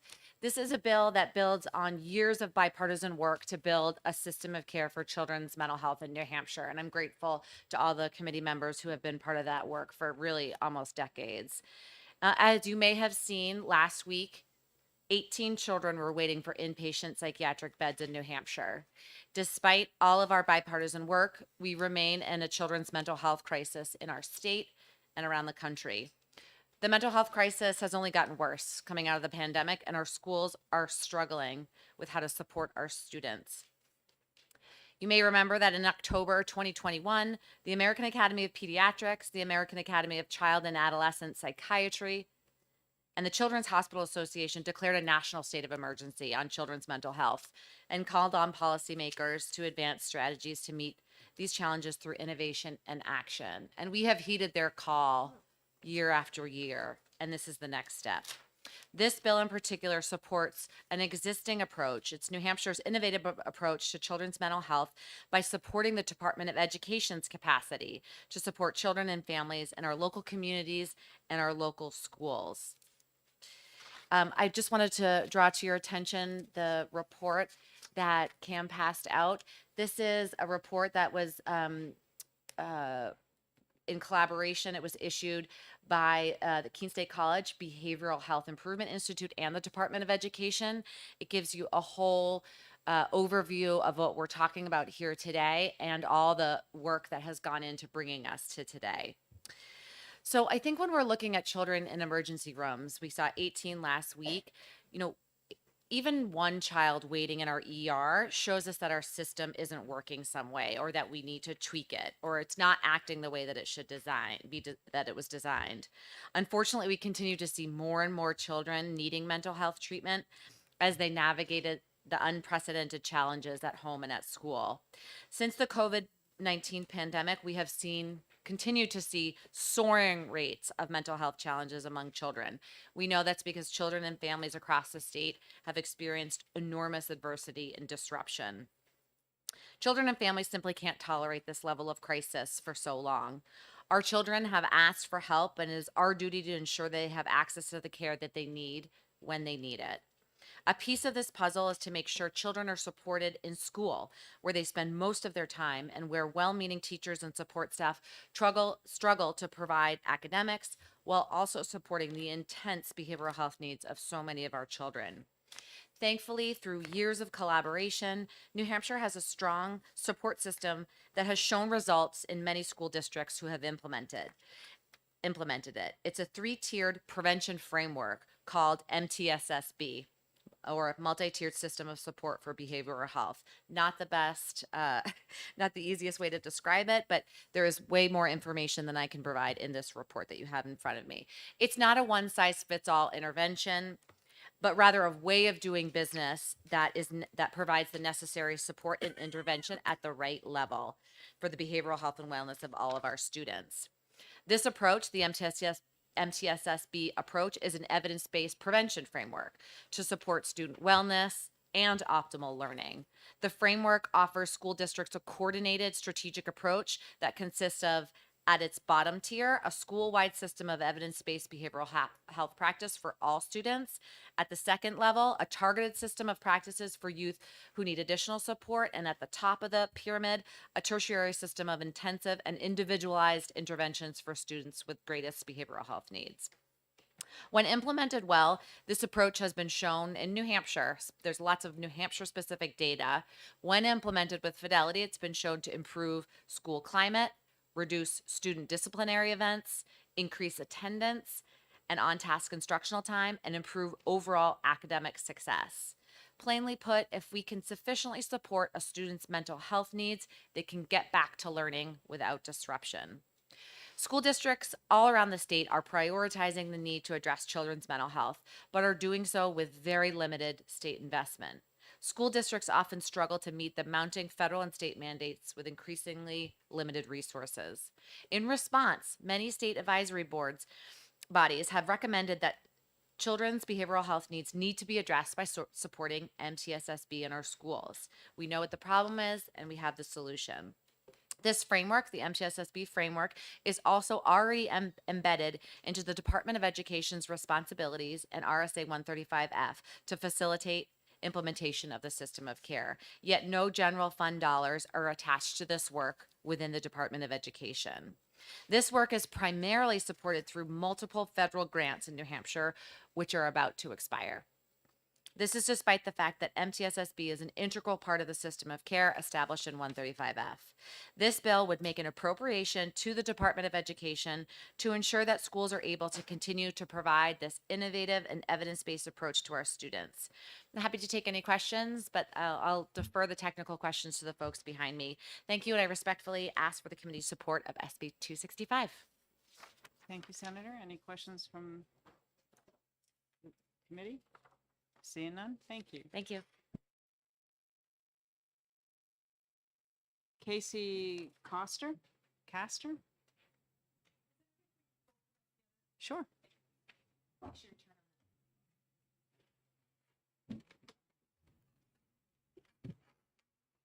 Madam Welcome. Chairwoman and members of the committee, thank you so much for your time. I'm Casey Castor. I'm Executive Director of the Youth Council, a Nashua-based community nonprofit health provider for youth mental health, substance use prevention, and juvenile court diversion services. I'm joined here by Russell Schichtel, who is our Clinical Program Manager for the Youth Council. I'm also a parent to 2 school-aged children in Nashua, and I have a spouse who's a teacher in the Nashua Public Schools.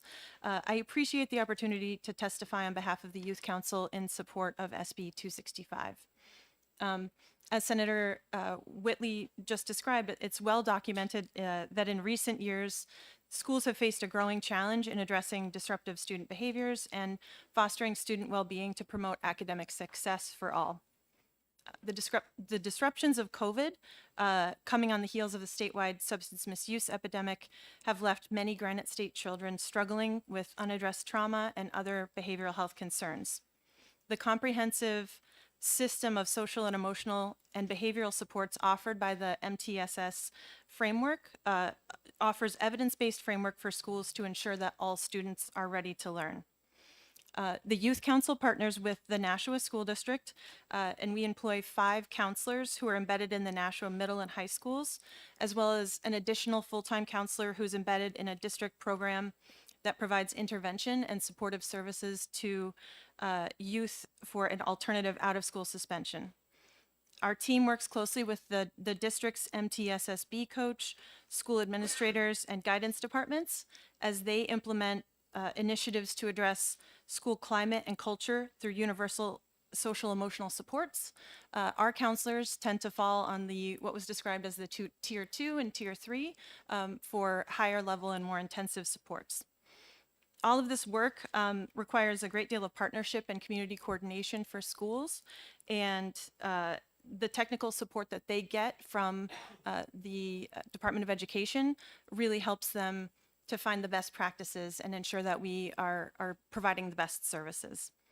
Our counselors from the Nashua, from the Youth Council have provided targeted behavioral services to 485 Nashua students in the schools this year, which already surpasses the 425 students that we served in the schools last year. Many of the students that we serve in the schools have barriers to receiving services for mental health support outside of the school day, whether it's family dynamics issues, transportation, inability to attend appointments outside of the school. As noted in the text of this bill, much of the funding that supports this work is through federal sources, including COVID relief funding that will be expiring next year.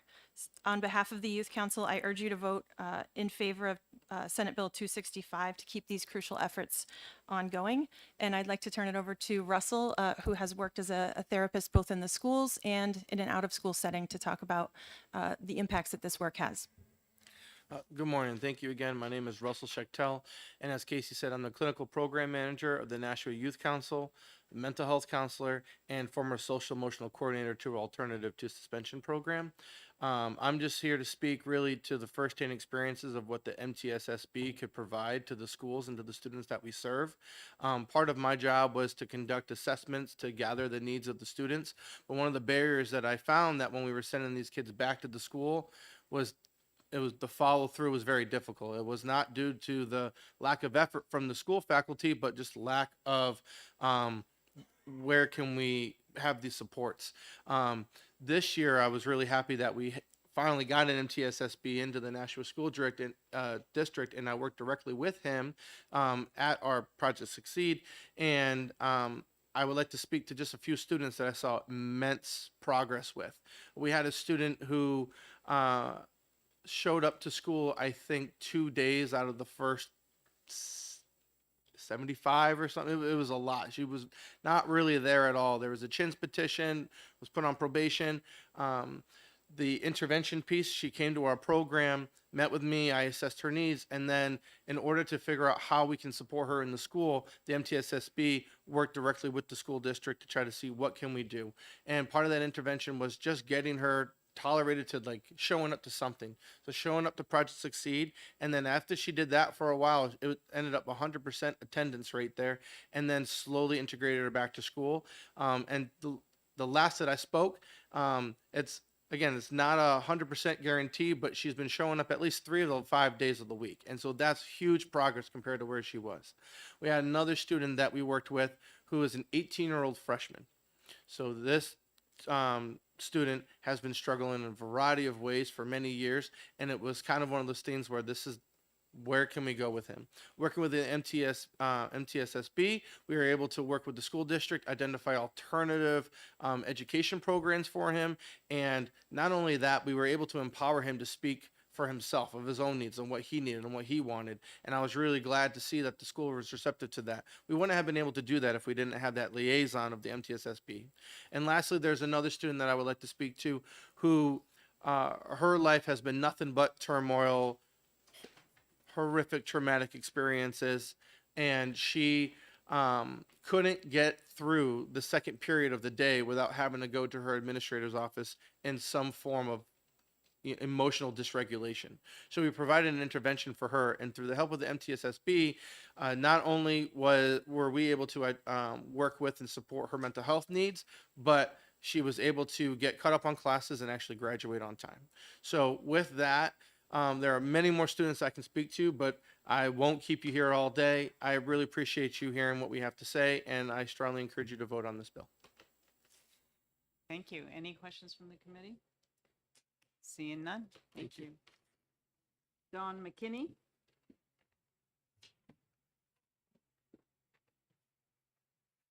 Dawn? Oh, I'm sorry. She said no to speaking. My fault. Anne Marie? Welcome.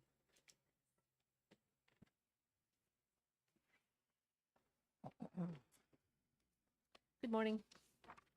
My name is Anne Marie Banfield. I'm a parental rights advocate in New Hampshire, focused on academic excellence in education. Today, I come here opposed to SB 265. MTSS is now in public schools throughout New Hampshire, but how is that working? That should be the first question before any money is distributed from the budget. If it is not working well, that funding should stop. You can follow a student from Keene on Instagram, where he posts frequent fights that take place in the school bathroom. We have teachers resigning and leaving the profession because of the escalating behavior problems that we are seeing in our schools. If this is working so well, where is the proof? Not long ago, Nashua teachers went before the school board speaking about the problems that are happening in the Nashua schools with behavior. What we are seeing is when our schools are turned into mental health clinics, it's not always working well. Senator, you brought up 18 children waiting. I would agree with you, and I've called that facility a number of times to see how long the wait is for children to get in, and I think that's where this money should be going. It's not that we need to, I think when you have a child sitting in a area hospital in this state, and they'll sit there for a week waiting to get into this facility. How much money is that costing? This is my point is that this can be appropriated better. Assessing or treating a child's mental health requires a highly educated and clinically trained professional. A nationalized and standardized approach to mental health in our public schools is not the solution. We have student mental health data now being shared with vendors outside the school system without parental consent or knowledge. That violates the mental health codes of ethics for many of the individuals who are working in our schools. School administrators are not educated in this field of expertise, so they do not have the background knowledge on why informed consent is important. Instead, they ignore ethical codes and laws that keep our children safe from exploitation. Every Student Succeeds Act gave a tremendous amount of power to the U.S. Department of Health and Human Services, and the increase in power via ESSA was an overreach into mental health services in our schools. SEL also improves in mental health care and education, but with SEL comes response to intervention, multi-tiered system of support, and lastly, positive behavior interventions. All of this is a way to collect, store, and even share student mental health data with vendors and the federal government. The expansion produced a market for software systems that aggregate student behaviors. For instance, HERO is an integrated school climate system that was created in this market expansion for campus-wide software systems that collect and track student behaviors. The company states that their child as a barcode platform integrates well with SEL programs like MTSS. Children become barcodes in this system while vendors then track a child's mental health data. Parents are never notified, nor do they consent to this kind of data mining. This has been happening in many of our New Hampshire schools by administrators who refuse to follow the provision in ESSA that requires consent by parents when their children are assessed or receive mental health services. The MTS system that has been set up and is in place in New Hampshire school is riddled with abuse. Ethical guidelines required informed consent by parents and guardians, but this is ignored and exploited by finding ways to curtail these practices. Plymouth State, Antioch University, and Keene State has been quietly data mining mental health data on children in New Hampshire for many years. Run by mental health professionals, they do not enforce ethical requirements because they say this should be handled by school district employees. I've sat down with many of these people. I've had discussions with them. It is not being handled by employees, as I discovered through numerous 91As. Some of you may have been copied on those. I'm not really sure, but I copy some of the senators from time to time when I file these 91As. I can go on and give you examples of how MTSS and other mental health initiatives are not working well in the public schools, but the important fact is there are other facilities that can use this money, that can make a real difference in our children's mental health. Anytime these initiatives are proposed in New Hampshire, I would ask for independent and peer-reviewed studies that show that this works. This has been in our state.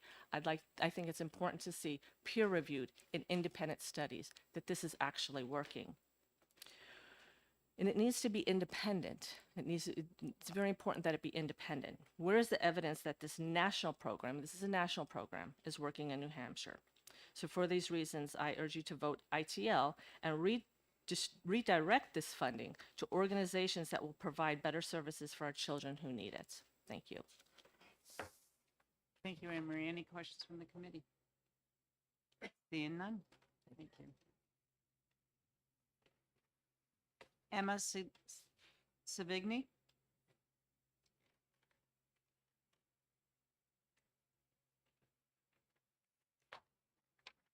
Some other folks just signed in. Welcome. Thank you. I am passing up testimony first from Joanne Malloy, who is with the Institute on Disability at UNH. She was unable to come, but she is here, or her testimony is neutral and just to provide information. And then I am here. My name is Emma Savini. I am the Children's Behavioral Health Policy Coordinator at New Futures. New Futures is a nonprofit, nonpartisan organization that advocates, educates, and collaborates for the health and wellness of all Granite Staters. We are here in strong support of Senate Bill 265 because it supports a critical component to our system of care and ensures our children have access to behavioral health supports that have been shown to improve academic performance and decrease problem behaviors in schools.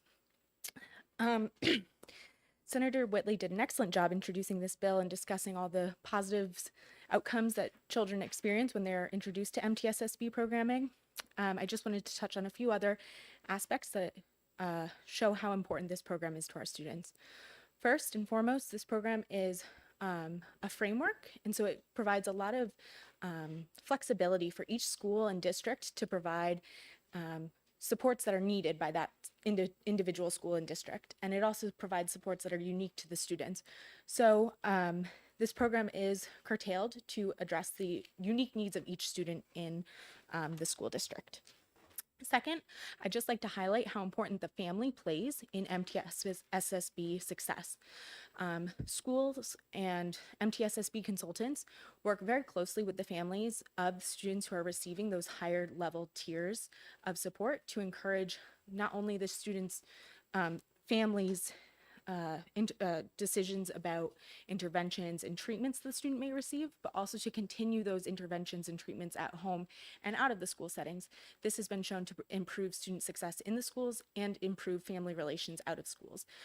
All in all, this program is really important to our students. It's a critical component to our system of care, and it's an evidence-based practice that has been shown to be effective in reducing problem behaviors in schools and improving academic performance through test scores, culture and climate in schools. The list goes on and on. We urge this committee to vote ought to pass. And if you have any technical questions, there are several folks here who are available to offer answers as needed to any technical questions. Thank you, Emma. Any questions from the committee? Senator Whitley. Thank you, Madam Chair. Thanks for taking my question. I'm wondering if you could tell us the difference about those states that have chosen to do in-house mental health clinics at schools versus what New Hampshire has chosen to do with this model. How is it different? It's a little different in that the schools are partnering with community mental health centers, so the students are not receiving or don't have to go to a specific, mental health treatment in schools, as in those other states that have the treatment centers located within the schools. This embeds the framework into the day-to-day life of all students, so that our students are getting some sort of intervention, and it improves the culture and climate of the school and improves the lives of all students. Those students who need the higher level tiers work with a liaison or a mental health professional who is embedded in the schools to get those interventions as needed. So there's less disruption day to day, and students are able to get more access to services. Senator Avon. Thank you for your testimony. The idea of mental health in the schools, so how much parental involvement is here? I mean, is there informed consent with the parents? Are they incorporated in all of these decision-making? I mean, the kid goes to school and they're receiving mental health, but are they informed? Absolutely. So thank you for your question. Parents are an active participant in this program. And for the informed consent nitty gritty piece of that, I'm sure one of our technical assistance partners would be able to answer the more clear on how that is received and all of that piece of things. And one follow-up, if I may, just this whole idea of data mining. I mean, is that going on? I mean, are they sharing this with anybody? I mean, is that can you emphatically say that's not happening? I would be surprised to learn that that was actually happening. Again, that's something our technical assistance partners would be happy to answer. They do collect data to improve the system, but I don't believe it is data mining or any type of sharing data with anybody who's Sorry to not a put you on the professional. spot. I'm just, Yeah, I no. just heard these questions, so I just want to I'll ask somebody else. But thank you Absolutely, very yeah. much. Thank you. Appreciate it. Any other questions? Seeing none, thank you. Thank you. Oh, I will. Oh, yeah. Sean Parr.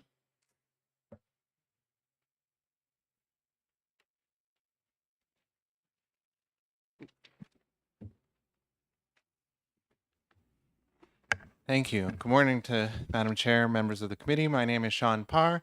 I'm on the Manchester School Board, where I sit on the Policy Committee and chair the Education Legislation Committee. Today, I'm speaking on behalf of the Manchester School Board, which has authorized me to advocate for targeted funding that supports our students' mental and behavioral health and wellness. The Manchester School District is investing in implementing the MTS framework was piloted to support behavioral health and wellness. Office discipline referrals decreased by approximately 50%. In addition, there's been improved collaboration and coordination of school-based services and community resources, increasing the effectiveness of interventions for students in need. The district is in the process of expanding this framework to several more schools. The technical assistance provided from the state was instrumental in guiding the initial stages of district and school level MTSSB planning and implementation. Ongoing funding supports Manchester schools and the behavioral health needs of our students, which is even more important for our students after the pandemic. We are therefore unanimous in our support of the appropriation proposed in SB 265, and we ask that you support this bill. Thank you for your consideration. Thank you, Sean. Senator Avon. Thank you very much. You mentioned about intervention for students in need. I'm just curious, is this an opt-in or opt-out, or the parents, how are engaged in the parents on all these social things? Well, I feel like it's beyond my purview to know all the depths of the exact procedures there, but I do know that the parents are informed and are a part of this process. And one follow-up, and that'll be it. And would you support this if the data mining is actually taking place? Well, I mean, today, this was the first I had heard about data mining in that way there. My understanding is that the data that's been collected has been used to improve the program, not in terms of sharing private information of students there. So I'm in support of the program for helping our students there. That's what our board is in support of. Thank you. Any other questions? Seeing none, thank you, Sean. Thank you. Holly Stevens.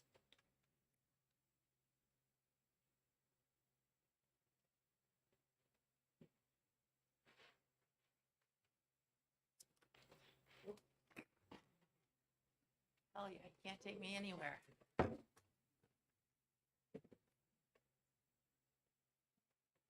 This thing's gonna, I think it's got a mind of its own. Swing free. Thank you, Chair Birdsall and members of the committee.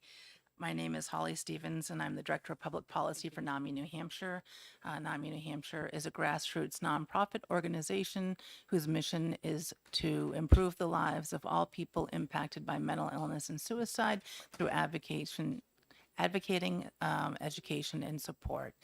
I'm here today to speak in support of Senate Bill 265 on the MTSSB, and I will preface this by saying I am not an expert in MTSSB. I'm an expert in what's going on with our kiddos. So I just want to make that clear. So I don't know anything about data mining or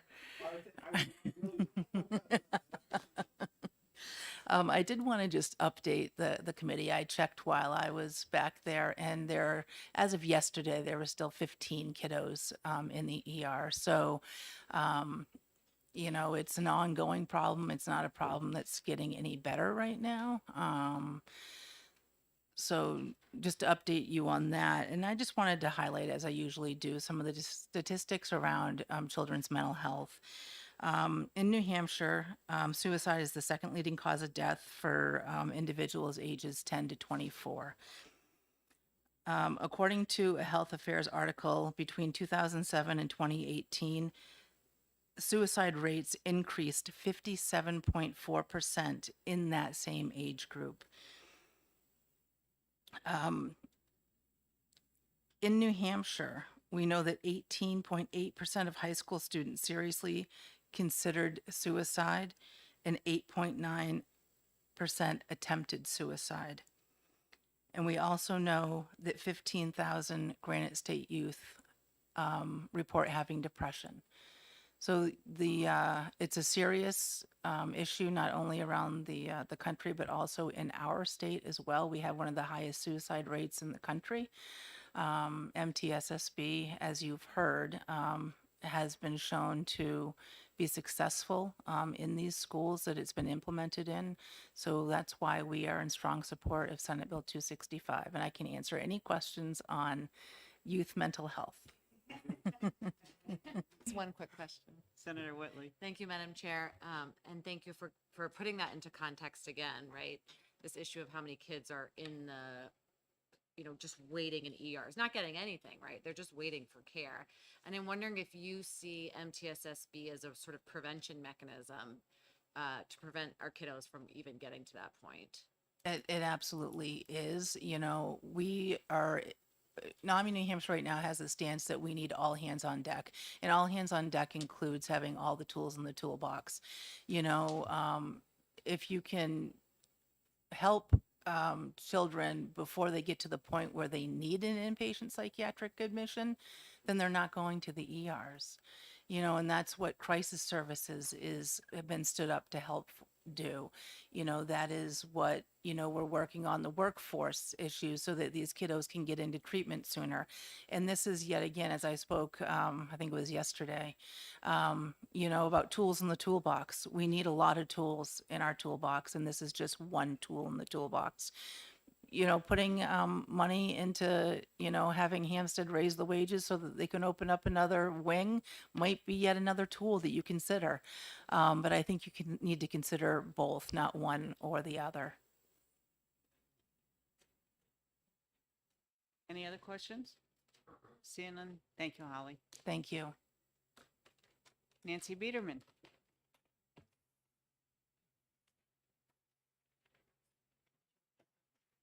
Which way you were going? My sweater. That's what I was worried about. Welcome. Good morning, or is it good afternoon yet? I haven't lost track of time today. I am a former teacher, certified K-8 and early childhood master's degree. I've been in the trenches for many years. I'm opposed to this bill. This is another program that they're throwing down teachers' throats to say, hey, this is going to fix all your problems. It's not. None of them ever do. Because as soon as they say, oh, yeah, we're going to roll out this program and make everything great and everything is going to be perfect, then all of a sudden, all of the support disappears after a year or two. If you're lucky, you can get 2 years out of it because the funding dries up. So then you're left with the same problems and the same situations again. I've seen this so many years. I've been certified as a teacher since 1990.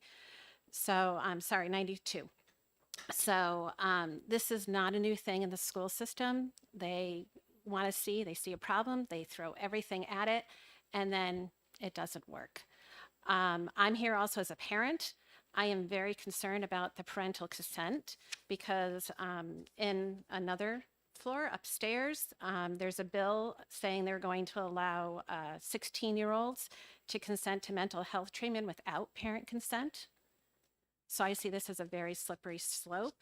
And then there's also another bill upstairs that they're addressing to have children, again, children, 13 to 18, you're still a child, that their parents will not have access to the medical records.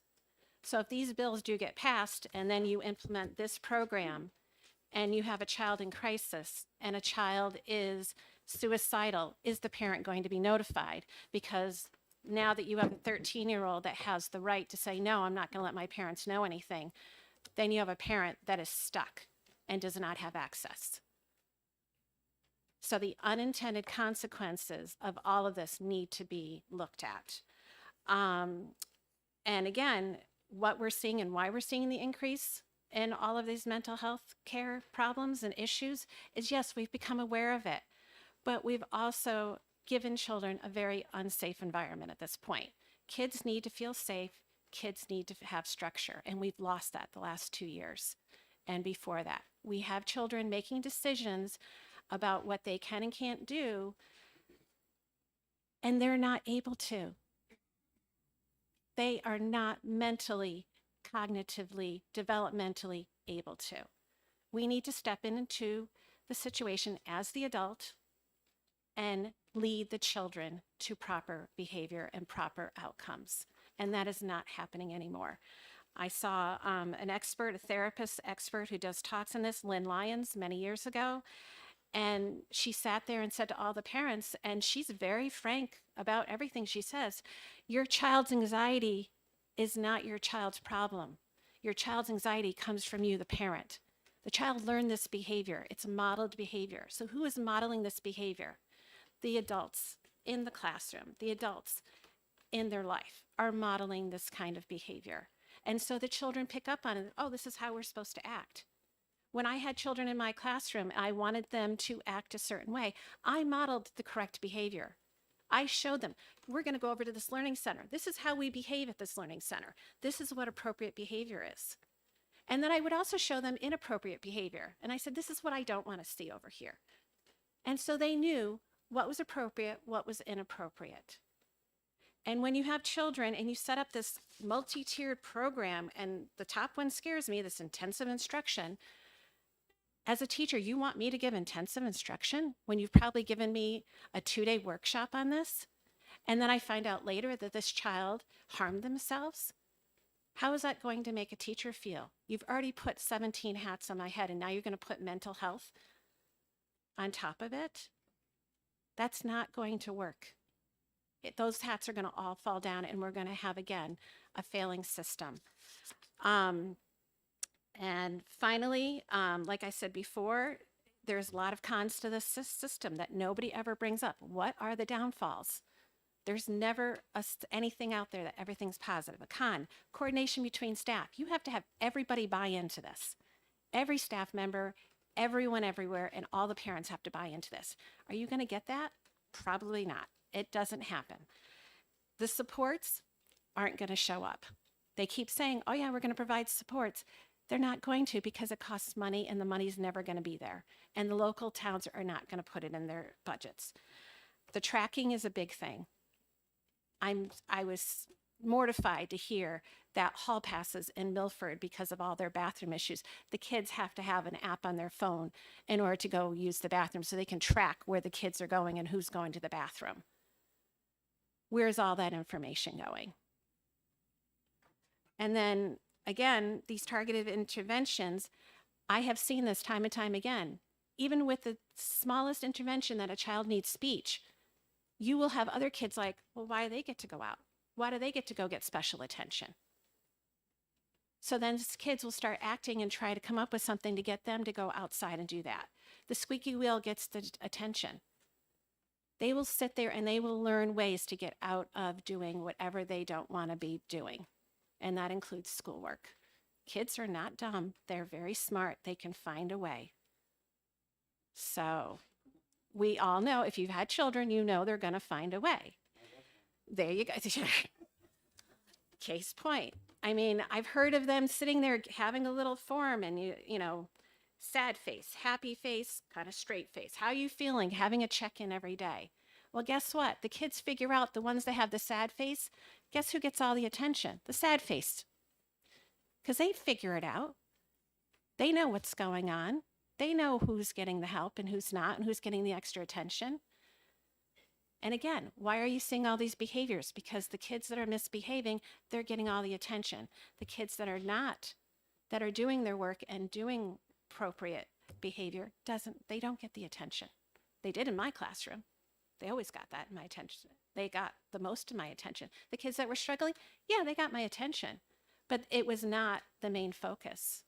And those students ended up not having those behaviors very quickly afterwards because they saw where my attention went to. So again, unintended consequences of this bill. You need to realize that. Thank you. Thank you, Nancy. Any questions from the committee? Senator Avard. And thank you for your testimony, and I really do appreciate it. I am concerned about children being in the emergency room and you know, in depression and potential suicide. I also feel that some children, and I'm asking you as a teacher, a former teacher, that some of the kids that check out are the ones that are feeling dumb. I'm going to use that Yes. word. Yes. Are feeling as though everybody else is excelling better than them. Maybe they have dyslexia or undiagnosed. Maybe there is something going on at home. But there's got to be a way to at least reach those kids in a way so that they're learning in a way that meets their needs. Because if they're not, is it your experience that they're checking out and that adds to the emotional problems that they have? Maybe they have some at home, but if they're not excelling in the classroom because they can't, could that exacerbate their mental or their emotional struggles that they're going with? Well, of course, we have to get to the root cause. And that is the problem, is that we're not looking at what the root cause of the problem. When a child has a behavior problem, and I taught out in Michigan, and we had multi-grade classrooms. I taught first and second grade together. And I had a second grader that was struggling. And I went back to the first grade teacher and I said, what happened in first grade? I said, what was this kid like? She's like, oh, he's happy-go-lucky and everything, but he struggled and we were trying to get some interventions and get some testing. But again, that's hard to get testing for any student if they're having an academic disability. And it takes months and it takes time. And so I said, okay. And then I found out that the parents got divorced over the summer. So there was a lot going on. So I contacted the father and I said, your student is struggling. And I said, he doesn't even have the basic skills that he should have learned in first grade. I said, can I put him on the first grade side of my classroom? And so I did. And guess what? All of his behaviors went away because he was succeeding and he was happy. And what happened at home? That got worked out and that was taken care of at home. I did not address the divorce in my classroom. That was not my job. My job was to help him succeed. And so then he did get the academic support and help he needed. And then we did test him and we found out that he did have a learning disability. I grew up my whole life with dyslexia. Nobody diagnosed me and everything. But again, we also grew up in a culture in my age group that we felt safe and we felt secure. And we didn't sit there and just blame everybody and anyone else for anything that was going on, because we just sat there and we worked harder and we got through it and stuff. My child, also has a learning disability. And yes, it took until she was in 6th grade to get her diagnosed because she was quiet and well behaved. And nobody thought she had a problem. She was also very sneaky and got everyone to do the work for her, including her fellow students and any adult in the classroom. She is very, that is 3 years old. I told everyone she was going to either be a linebacker for the 49ers because she would charge at everything, which we later find out she had an eye disease. And that's why she was charging at everything, or she was going to be Fortune 500 CEO.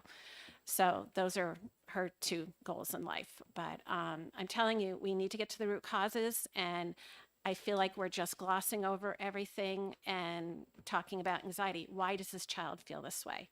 Let's get to the root cause. Is there something going on? Did they have a skill that just didn't get covered? What is going on? And I think if once we figure out those issues, then the behaviors will subside.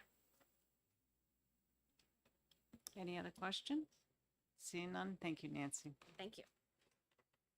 Margie?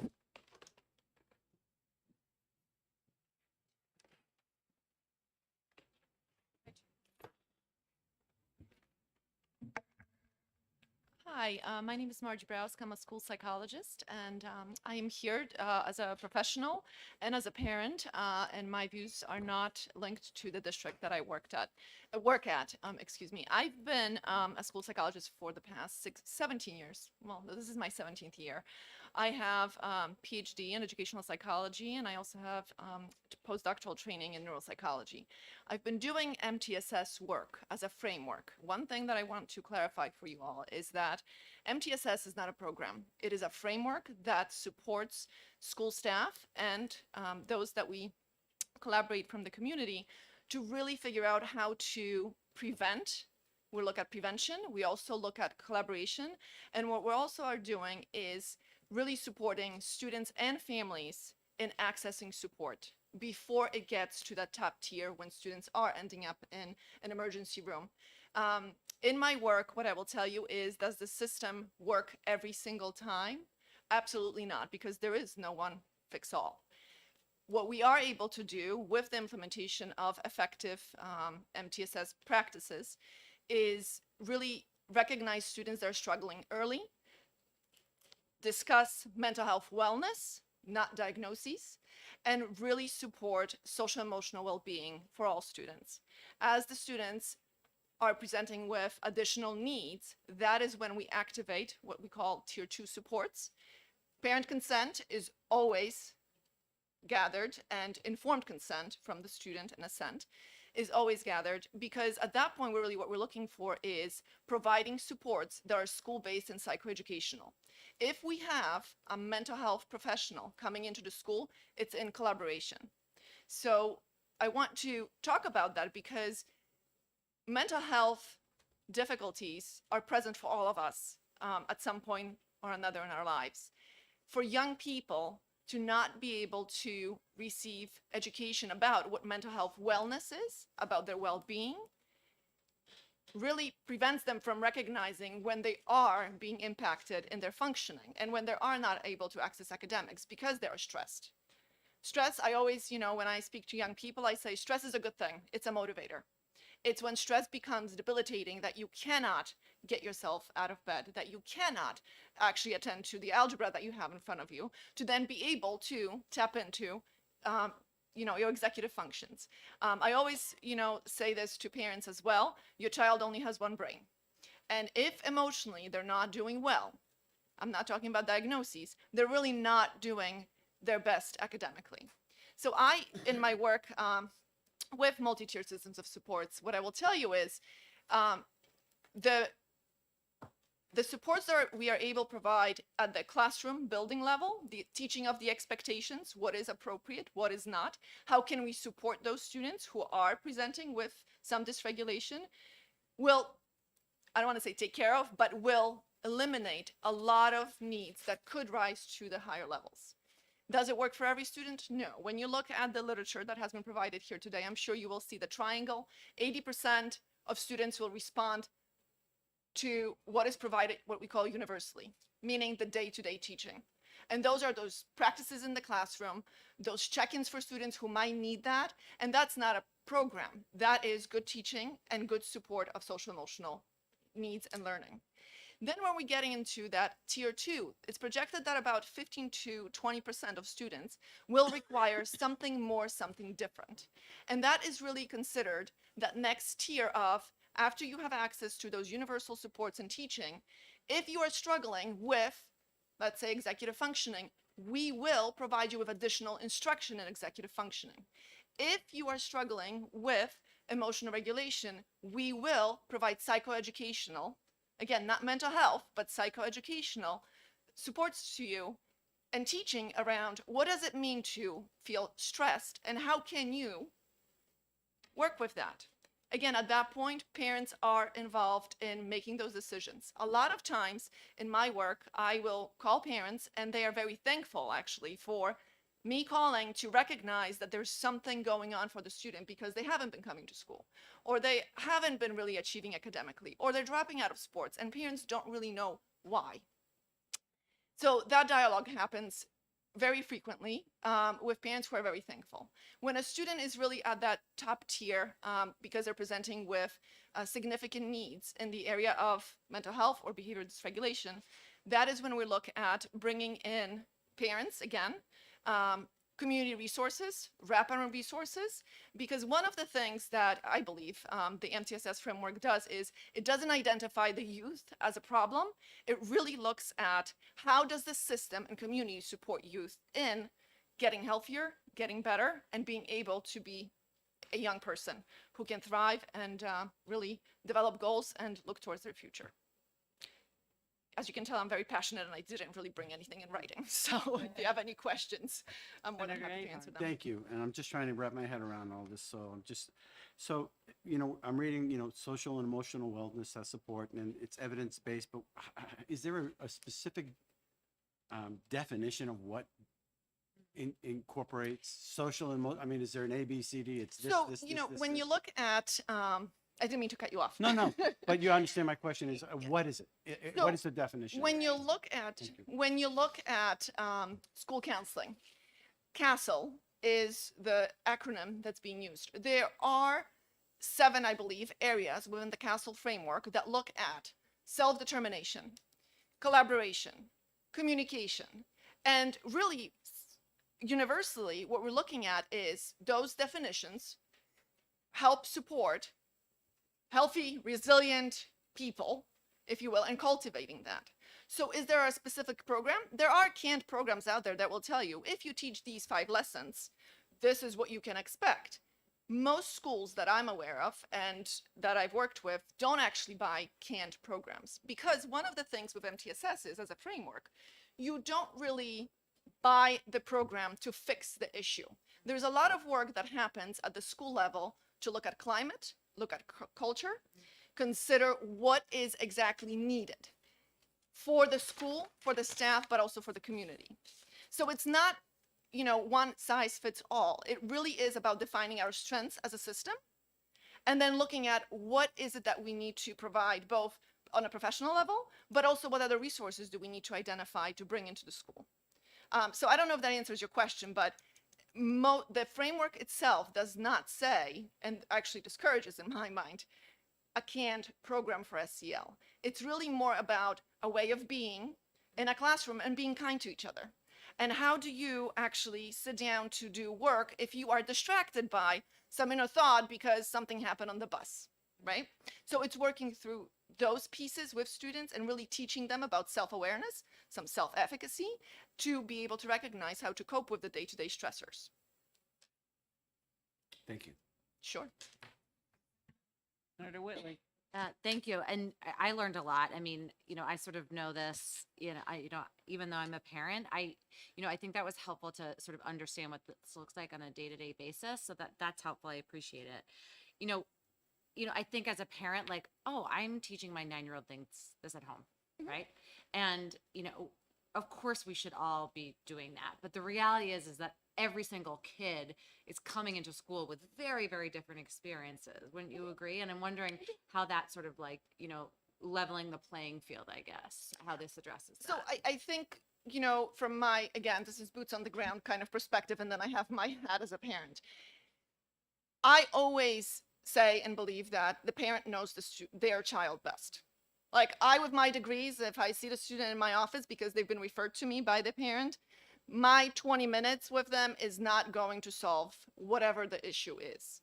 I always look to parents to be the experts and to learn more about how can we support the values that are presented in the home within the school community. And that's, again, when we're looking at MTSS, we're looking at the culture and climate within the school, but also considering what are our needs as a community. I'll give you an example. We have had a rise in unhousing, right? We have students who are becoming unhoused, and it's more than we've seen before the pandemic. I mean, I don't have numbers for you, but I can tell you anecdotally, we are faced with this a lot more.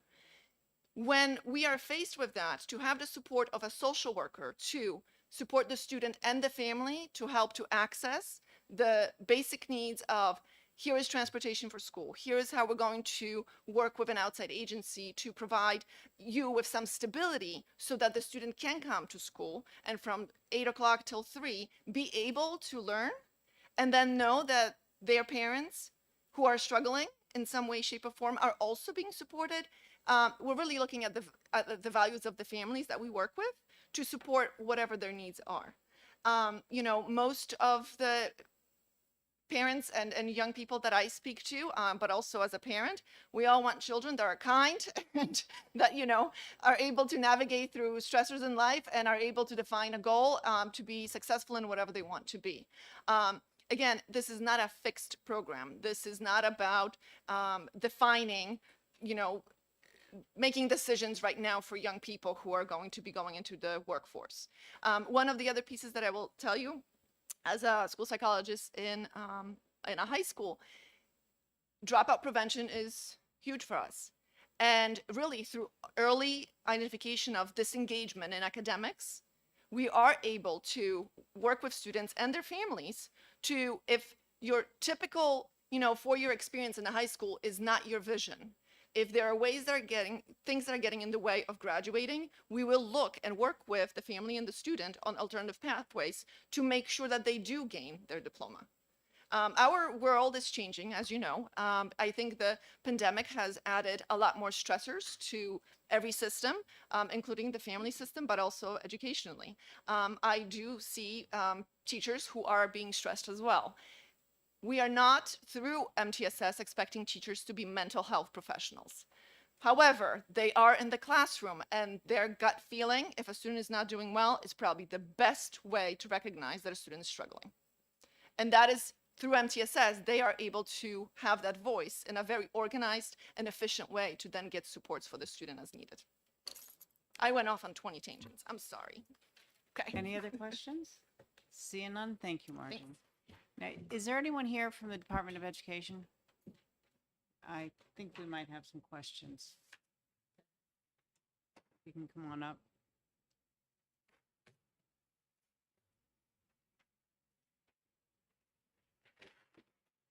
Good morning, Melissa White, Division Director for Learner Support, Department of Education. Senator I wanted Bradley. to just start off with a higher overview of MTSSB and looking more closely at the multi-tiered systems of support. This is something that is seen across academics as well as behavioral supports. And so when we talk about MTSS as a framework, we're talking about different levels of, it could be instruction for all of our content areas, it could be talking about more behavioral supports. So when we look at MTSS, that kind of tier 1 or that first level is what is being accessed by everybody, what is being taught to all students. And then, as you know, we might have students that might need those additional supports that might show they need some sort of intervention, whether it be in reading instruction, maybe it's in math. In this particular case, it's for behavioral supports. And so we look at, okay, that tier 2, that is not going to be put onto the classroom teacher necessarily. that would be more addressed by somebody that has experience and is a specialist in that area. Perhaps it's the reading interventionist that's going to be helping that student. And then those tier 3 supports that we start to talk about, those higher level, very few students needing that, but maybe much more individualized instruction. Maybe that's special education instruction. Maybe that's more of a crisis intervention type of support for behavior. So when we talk about MTSS as a framework, it's really looking at those different levels within your school, within your district, and then how to implement to meet those different needs. So a tier 1 for MTSSB, it may look like just coming in and maybe not necessarily implementing a specific program, but it could be one of our MTSSB teams coming in and saying, let's just all use the same language across the board. And an example I can use in a school that I worked in when we were going through this implementation is let's just all use positive language. Instead of don't run down the hall or don't do this, it's positive. Oh, walking feet, we walk down the hall to keep safe. It's that framework and all having that same language across the board so that the staff they experience in the lunchroom, the bus driver, the after school program, everybody, all teachers are using that same language. And so when we talk about MTSSB for all students, it could be just something as simple as that type of implementation that can help support students. And then we look at some other programs that can help with students just understanding how to deal with big emotions. And really, if you get frustrated, what are some ways you can address that? So that's kind of that tier 1. When we start to look at moving into a tier 2 intervention, those do require parental approval or a parental support. The other RSAs that we're looking at in education, and there are many of them, anytime a student is being pulled out for any type of intervention, whether it be an academic intervention or for behavioral supports, they have to have parental notification. They can't just pull a student out of the classroom and give an intervention. So I want to be clear about that. That parental piece has to be a part of that. When we look at those tier 3 level interventions that are a lot more focused and require a specialist, those are definitely going to have that parental piece, parental involvement and parental approval on that. So I wanted to be clear, and I'm not aware of any programs that are not seeking that out, whether we're talking about academics or behavior. This particular piece of proposed legislation is really just looking for an appropriation to run the bare minimum that the Department of Education needs to provide MTSSB supports across the state. It would include 9 positions. Of those 9 positions, only 2 are permanent right now. 7 of them are temporary positions. They're temporary because they're completely funded with competitive federal grants. And so we, as much as we are lean and utilize our resources and try to leverage funding sources across various programs, whether it's using ESEA title funds to support the work or specific federal grants for MTSSB, we really do not have anything that is permanent. So as those grants start to expire, we've had one particular large grant that was a 5-year grant from the U.S. Department of Education that will be going away June 30th of 23. We have no sustainability for these positions to continue this work. Of those 9 positions, one includes a substance misuse prevention coordinator that goes and specifically focuses on that work and providing those resources to our schools. We have 6 regional implementation specialists, and that includes a parent engagement coordinator that goes out specifically to the schools in different regions to help support the implementation of MTSSB. And then we have 1 administrative position that oversees and also manages all of the grants, does all of the grant writing, and seeks out the competitive grant funds to come in. And then we have about a 0.5 FTE to help with some of that administrative support. With the work that our MTSSB team does, we're able to use the federal funds to support those positions currently. With that going away, we won't have the funding to support those positions.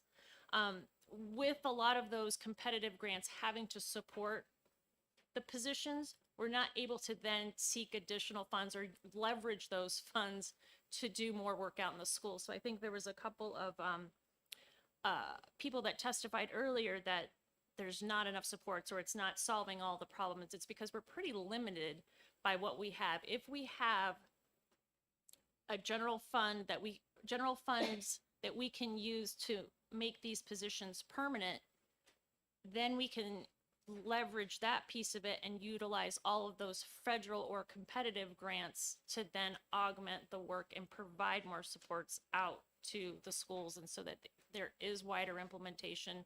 This proposal really is just a bare bones, so to speak, just to fund the basics of being able to support this work across the state. Senator Bradley has questions first. Senator Bradley. Thank you. So currently you have these 9 positions now? Correct. All of which are federally funded? One is partially generally funded, I believe. And did the commissioner put these 9 positions in his budget request? No. No. Okay. Do we know why? I'll have to confirm with him on that piece of it. And does the department have any metrics? Because it would appear from the document that was handed out, much of the program that's being discussed today was implemented sometime in the realm of 2020. So I guess my question is, do you have Yes, any we metrics? do. Yes, and I can definitely send that Okay. to All the right. Thank you. to the committee. Yes, we had something that was completed just recently in the fall, winter of 22. That's an update to that work. Senator Whitley. Thank you, Madam Chair, and thanks for sort of providing that perspective from the Department of Ed. And thank you again for all your work to support students. You know, I know the Department of Ed has been a big partner with DHHS in getting this support to our schools, and I really appreciate that. It's not easy to work, you know, across agency, and I commend you all for doing that. And that brings me to my question about 135F. You know, really, we're looking at the obligations that DHHS and DOE have under 135F. And, you know, I know this committee and others have supported DHHS's capacity. And so do you see this as important to fulfill the obligations that the department, your department has under 135F? Absolutely. If it is not funded, then we will have to, I mean, we will definitely have to reassess. It would probably have to shrink. I don't know. We'll have to kind of just play around with that, but we would have to eliminate positions. I think with one of the positions we, you know, we're waiting to even post, and it's a vacant position right now because the funding is not permanent. Thank you. Thank you. That, I believe, she is our last speaker. Is there anyone here? Could I just mention one more thing? Yes. Just to speak to the technology piece and the data collection, I just want to be very clear. New Hampshire has the strictest student data privacy laws in the country. And so any school collecting, sharing data is bound by very, very strict laws, which I believe in violation are a Class B felony. So I just want to make it clear that the department is very limited in the information and data. We can collect aggregated data, but we're not collecting individual student level data when it comes to implementation of MTSSB. If a school is collecting that data, they are limited in not being able to share any of that information outside of that control. So I want to be, it's very, very clear. If there is any suspected violation, that was something we would want to look into because it's pretty clear. And most of the LEAs are very, very mindful and on top of who they're sharing their data with because of that. There's a lot of scrutiny around that. Thank you. Come on up. I will remind the committee that if we're not if we're not done and exec by noon, we will be coming back at 1:30 to exec.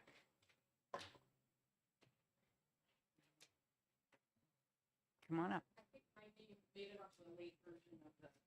And you are? Oh, it said if needed, but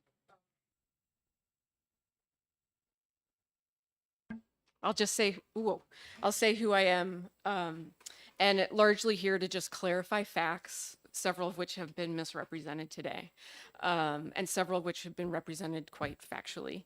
I work for a group called the Behavioral Health Improvement Institute. We're housed at Keene State College.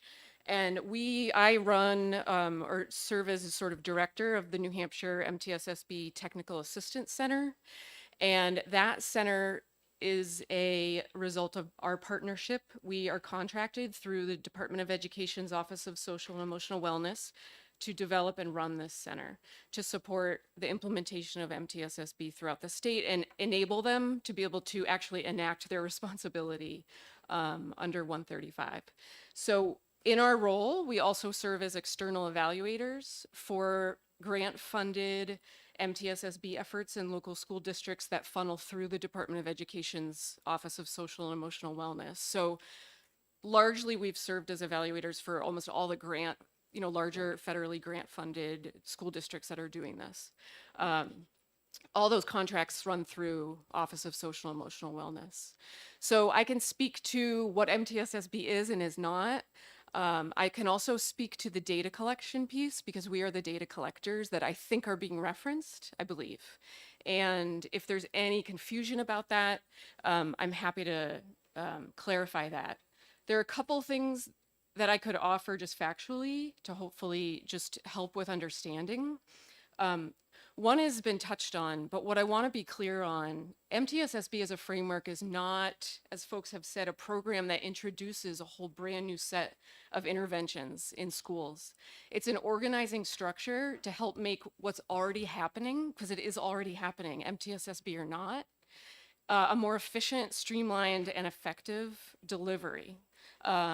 So it generally does not introduce new things. So you've got school counselors, you've got school social workers, school psychologists, you've got co-located community mental health clinicians already coming into schools throughout the state. It's not mandated, they don't all do it, but it's common. That's all happening already. And anecdotally, I can tell you from our evaluation evidence is that when schools, because they're generally under-resourced and overtaxed, don't have strong technical assistance and coaching support, those things are delivered in a bit of a haphazard manner. And they don't always really efficiently make best use of resources to meet student needs at all those different tiers. They're not always data-based approaches to determining what the actual student needs are. MTSSB offers, the OSO, Office of Social and Emotional Wellness, RTA Center, offers coaching to say, we could help you make your system more efficient and more effective for the students.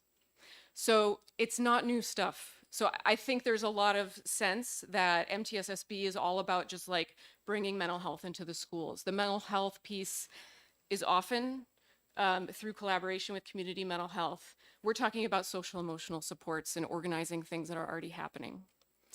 The other piece I can speak to is what's been alleged as data mining, and I don't know how folks are defining that, but I can speak to what is happening with data.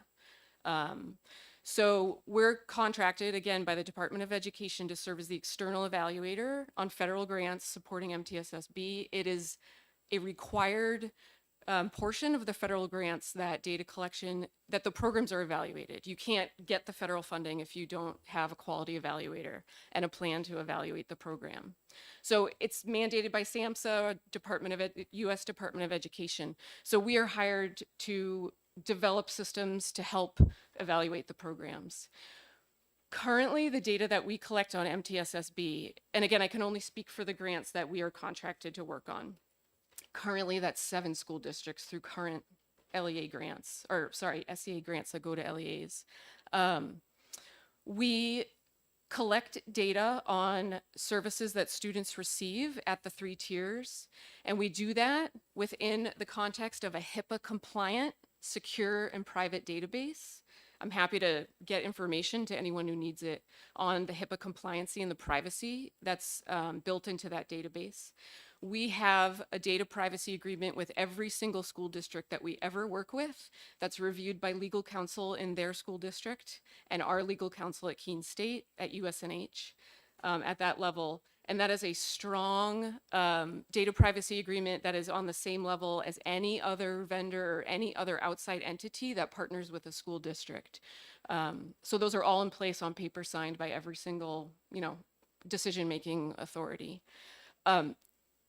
The data is reported in aggregate and in anonymous form in a required fashion to entities like SANSA that are funding. So they will say how many students were served during this quarter of this fiscal year, and we'll say, 1,300. That's how the data is reported. The only other people who lay eyes on that are the school districts that own the data, that they're already collecting anyway, and us through our data privacy agreement as the evaluator. And those are shared nowhere else. So if there's other questions, I'm happy to answer them, but those are 2 points I heard. I just wanted to clarify. Any questions from the committee? Seeing none, thank you. Okay, thanks so much.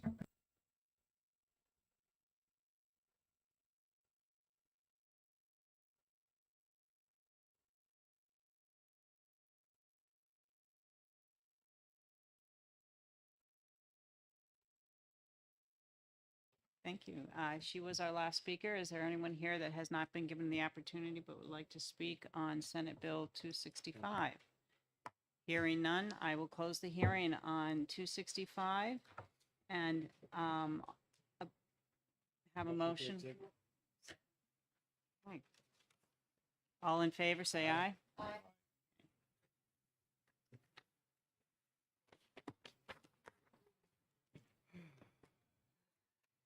Hey, you all have the list. I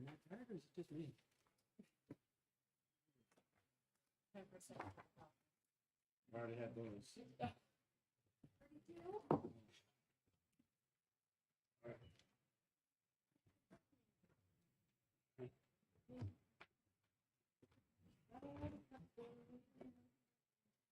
Why don't we go in order? Senate Bill 85.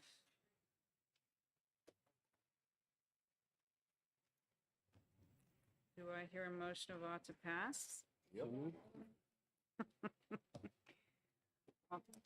All those in favor of ought to pass, say. There is an amendment. I know, Oh. but don't we have to vote? No. Okay, so. 85.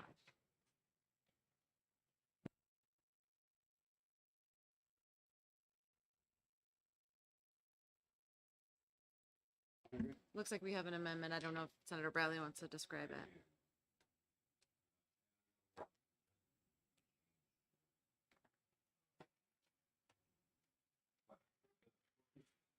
Thank you. The purpose of the amendment was a technical change on section 5 that I think some of the insurers requested. And I think they worked with the department, and this is the language that was given to me. I neglected to make the change that we should make.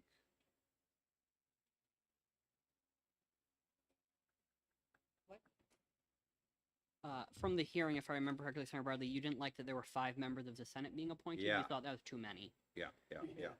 That's on Exactly. page 1, line 21. All right, I was looking for. There Thank you you, go. Cam. Thank you for saving us. Yeah. Yeah. I would have appointed the 4 of you, Oh, but thank not you. me. How many do we want? It would seem to me that it could be 5 members of the House and 2 senators, or even 1 senator, You know they're gonna change Or you, Senator Bradley, you could do 3 members of the House or and 1 3 member members of of the the Senate. House and 1 senator. That would be my vote. The by-state primary asked for someone from the community health centers to be appointed. So I think that should be a committee amendment too, to add, it should say something like one representative representing community health centers. Appointed by state? Yeah, Got that, Kim? By who? by state, Yep. primary care association, I think, something like that.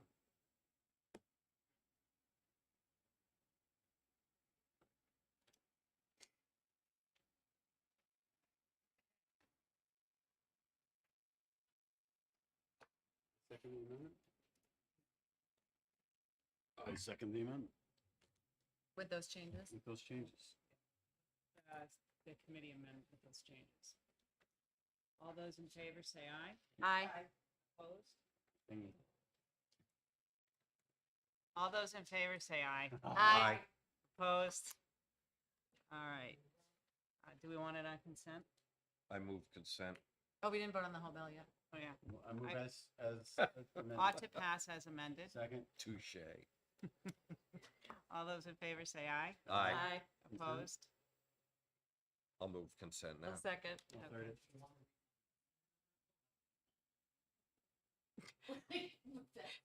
Cameron and Lily are amazing.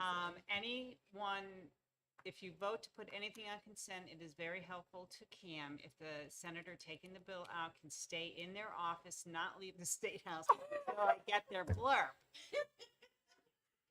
This is when we all do this to Cam. Yep. All right.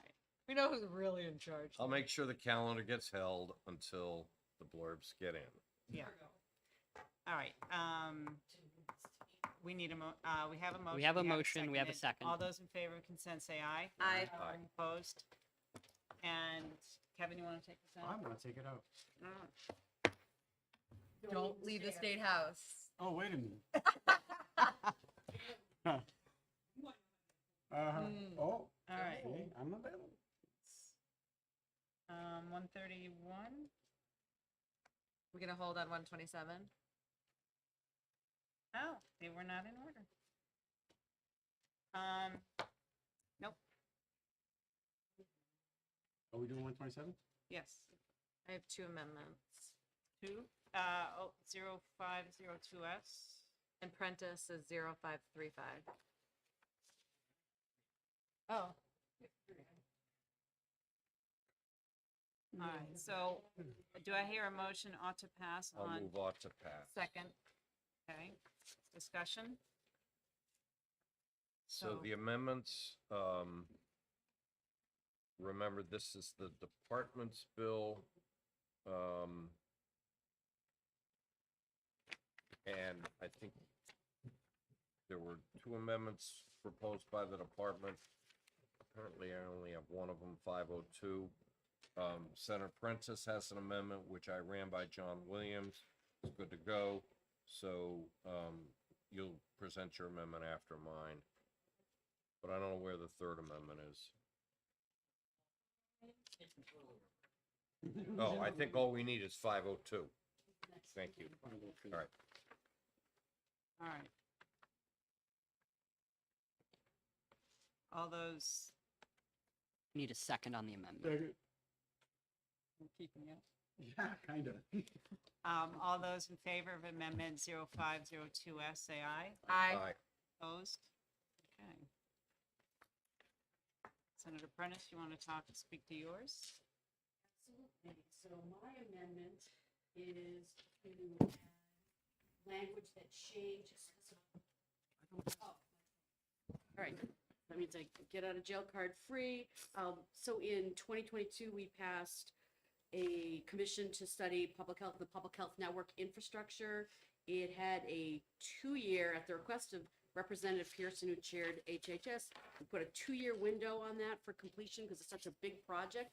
But not all the members were appointed in time to actually get the work done. And so it would be, so this is asking to put another year on, so we have the full 2 years to start the work. Got it. And complete it. I don't have that amendment, but. There you go. All those in favor of Amendment 05? We need a second. Second. All those in favor of Amendment 0535S, say aye. Aye. Opposed? Thank you. I move on to pass as amended. Second. All those in favor of ought to pass as amended, say aye. Aye. Opposed? Consent? Second. Second. Okay, all those in favor of consent, say aye. Aye. Opposed? And Senator Prentice, would you like to take this out? I won't be leaving the building until about 4 o'clock today, okay? Yes, thank you.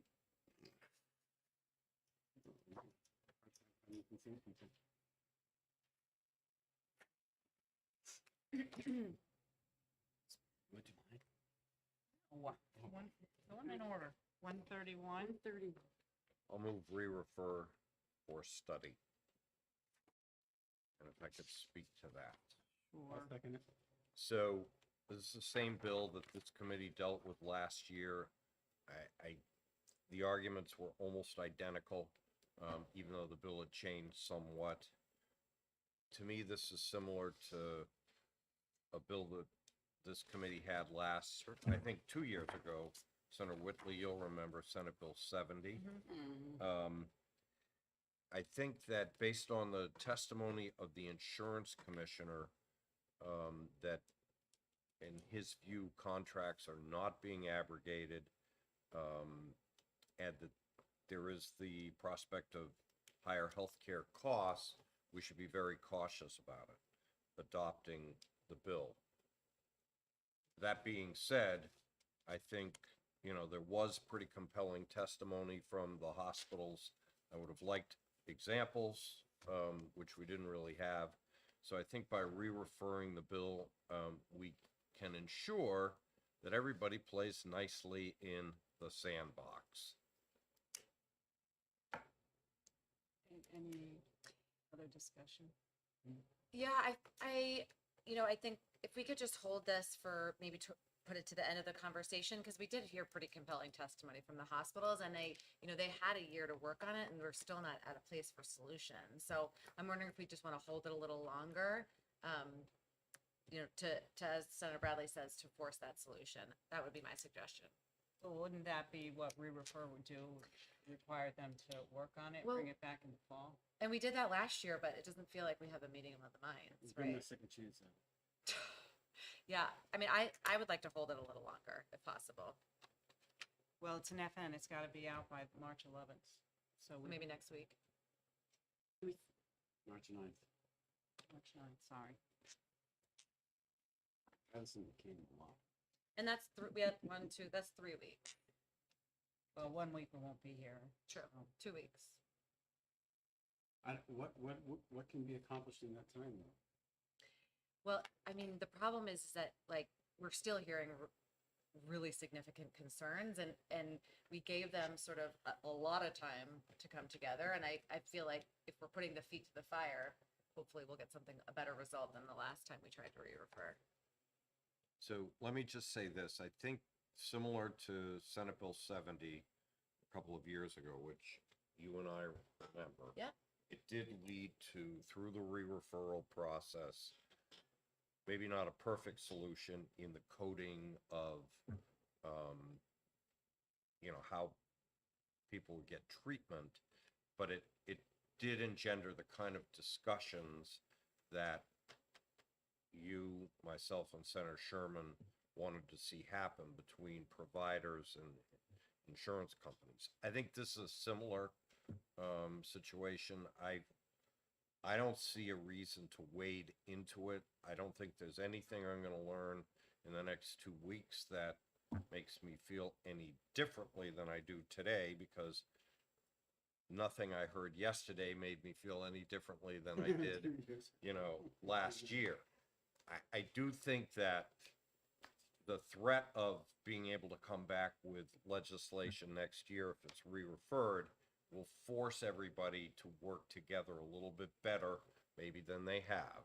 And without us necessarily being in the middle of it. So, I mean, if the committee doesn't want to act on it today, so be it, but I will that's say, how I see it. I heard from the bill sponsor, our minority leader has asked for a courtesy from the committee to hold it at least just 2 weeks. All right. If we don't hear anything from any of them, we will be referring it. I Thank you. withdraw my second. I appreciate that, Madam Chair. What? Of course. All right, we have a couple of minutes. I gotta be out of here by 12. I gotta be across the street, I think, at 12:15. So, 174. That's not mine. Okay. Nope. This is the relative to veterans' access to health care. Oh, do we skip 170?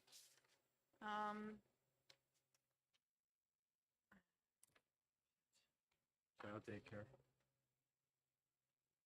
Senator Perkins Coca's bill? I think Childcare centers and I'm small waiting. Okay. I think I'm waiting on some. Oh, from the department, there was It's on the list. Oh, yeah, I had spoken with I'd like to get a amendment. I've spoken with the, department.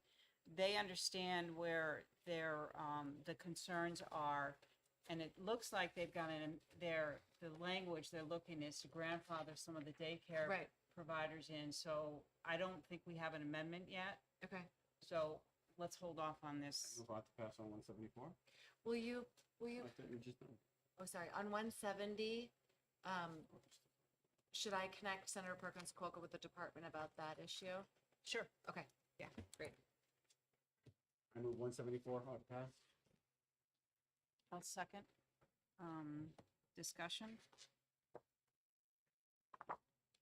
This is Isn't the the bill that the veterans. Veterans Advisory Committee came in and asked us to repeal 2 unnecessary statutes. Now, I probably wouldn't support it, except for the fact that the veterans groups in New Hampshire want it repealed. Yeah, and my question was whether because it's so important, do we suspend rather than repeal? Because my understanding is that the repeal request was because there isn't any funding, and I totally get that. No. Oh, no, there's more to that?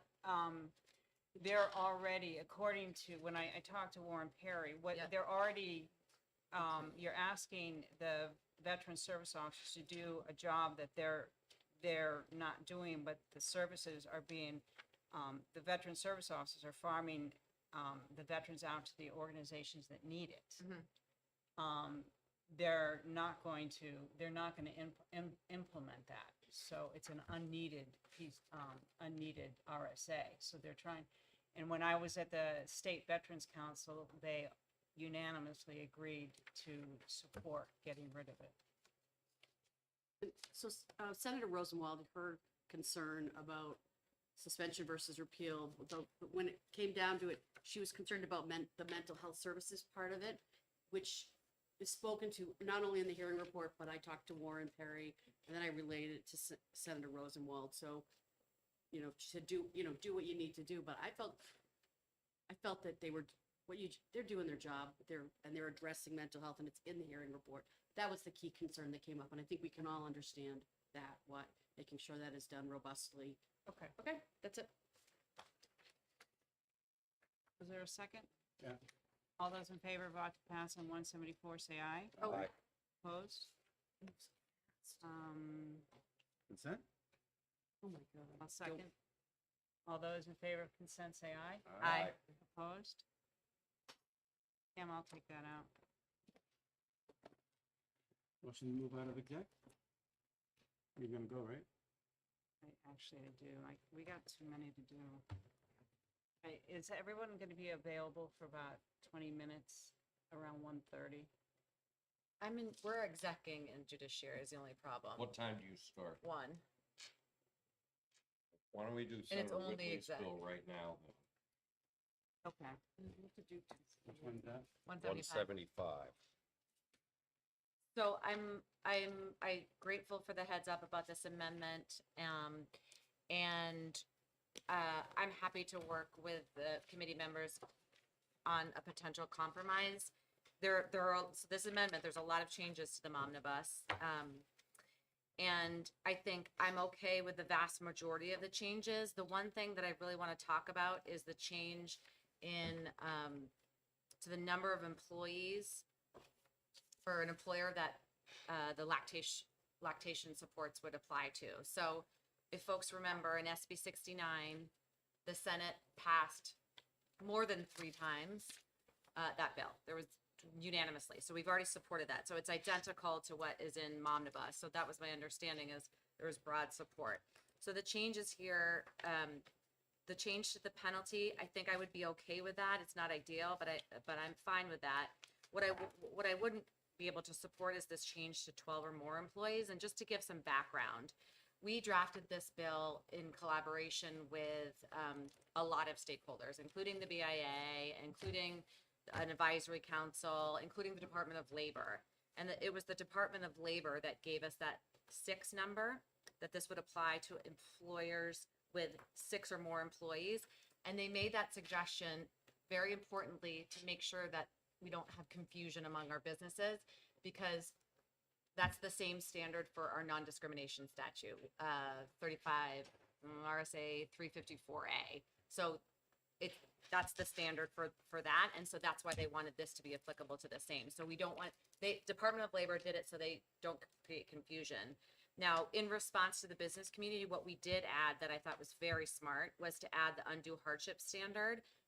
We heard from our businesses, we need this definition. It's not in federal law. So that's why we added the undue hardship standard. So that's why I think we need to stay at 6. We don't want to create confusion. We don't want, some legal inconsistencies. Well, I think, yeah. go ahead. I think the concern that we heard was when you have, let's say, an organization like Panera's or Dunkin' Donuts that don't have, where are they gonna have a facility to be able to put their people? And the law already applies to them. The law already applies to them. Yeah, I mean, so the problem is that we have worked with the BIA and we didn't hear this concern. What the concern we did hear was the undue hardship thing that we added, right? So we've been pretty responsive to that. And it certainly would be possible for, a McDonald's or a Panera that had less than the employees to apply for the hardship and maybe granted or not. I think the other thing that we were concerned about is this bill failed last year. So we're trying to make it something that can pass. So That's not the reason why it failed, though. I mean, my understanding, the House had amended it to just apply to the public sector. They didn't think we should be telling businesses at all what to do. So it was a broader issue. And which is why I'm trying to soften it so that we might be able to get it through the House. Yeah, I mean, I understand that. I think that's an important consideration. It's just important not to negotiate against ourselves, particularly when the Senate supported this. Literally, we had a unanimous vote on this about 3 times. So I think that, the other states that have done this have applied it to all businesses. And so we were very, very careful in the drafting to make this a New Hampshire solution. And that's how we arrived at that. And I would hate to interfere with all the, decades of work that really went into drafting this. So I appreciate everyone's concerns. I'm just sort of telling you how we got there. So maybe we can sort of think about that some more and get back to it. And I'm fine with eliminating or adding that thing in the penalty. The other piece that I just wanted to talk about, just to confirm that the removal of the FRC appropriation was because it was in the governor's budget. Is that right? We did not remove the family resource. Yeah, I don't think we No? did. No. No, we removed section 15 and 16. Okay, let's look at that again. It looked like the FRC appropriation was removed. We'll look at that again. Maybe that just is I misunderstood the drafting. And we removed section 15 and 16 because no one has been able to answer the question that I had about, is the department already doing this? And I did get a memo from one of the interest groups yesterday, sort of outlining the need for it. I'm not sure it answered my question any better. But I guess I'm willing to say that we should have a committee amendment to put section 15 and 16 back in. I want the department to, I think it's Miss Ross, who can, talk to us. She did talk to Senator Birdsall, but for purposes of moving forward to get it to finance, I'm okay with a committee amendment that restores section 15 and 16. Yeah, so thank you for that, Senator. And the other piece to that is, they are doing it a little bit, right? So the Child Care Bureau is doing some, and then Children's Mental Health is doing some. They just need this so they can go like this. Somebody needs to explain to me how it's Sure. gonna work. Sure, and they helped write it, Okay. and so that's definitely the thing. So I appreciate that. I talked to Ms. Ross this morning. She will be addressing it in finance. Perfect. When it gets to finance. Great. So, Love that. where are we? Can you- still on 12. Can you just confirm that we didn't eliminate the FRC appropriation? Okay, all right. I think it's a big mistake to negotiate against ourselves going into the House. And if the Department of Labor is telling us that that's what businesses need to have it consistent, I mean, I think that's a problem. And it doesn't send a great message if we're sending a bill over to the House that we supported multiple times, right? We already have a law, a non-discrimination law that applies to businesses with 6 or more employees. We have to be consistent, or we're creating this sort of patchwork for our businesses. Well, what we can do is again, like we are doing with Ms. Ross, we can have labor come in finance and have us change our minds. Well, my request would be just to leave it at 6. So if we're gonna do the committee amendment, let's just, let's eliminate this, and we can let finance figure that out. That would be my suggestion. Fine. So the committee amendment, just so that I know what we're doing, 0496S changing 12 on line 21 to 6. No, just getting rid of that part. Getting rid of that entire section. Yeah. So line 17 through 21. Correct. And then additionally adding sections 15 and 16 of Senate Bill 175 as introduced back into the amendment. Yep. And that way, when it's in finance, labor can come in and. Perfect. I appreciate that.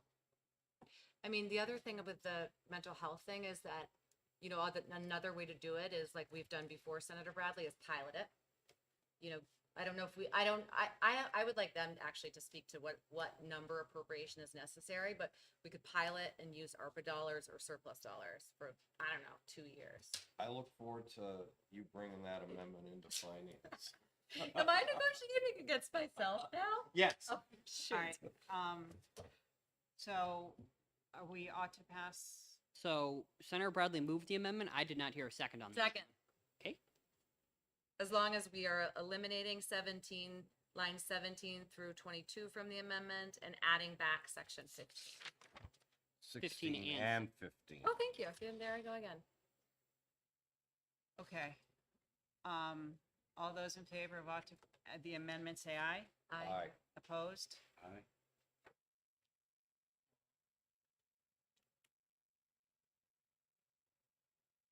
All those in favor of ought to pass? Someone has to move it. No I one's move ought to moved. pass. There we go. Ought to pass as amended. I move ought to pass as amended. All those in favor say aye. Aye. Aye. Opposed? Aye. Senator Whitley, you want to take it out? I'd love to. Thank you. Could have gone on consent, but. I appreciate the support of the committee. We eliminated the 12. Now I get to talk about it on the floor. All right, so I think we really should come back here, so. 1:30. I don't know if we'll be done in judiciary. We have a lot going on. I mean, the problem is we're only execing in judiciary. I got to get out of here. I got to be out of here by 12:15. I'm supposed to be over there at 12:15. So,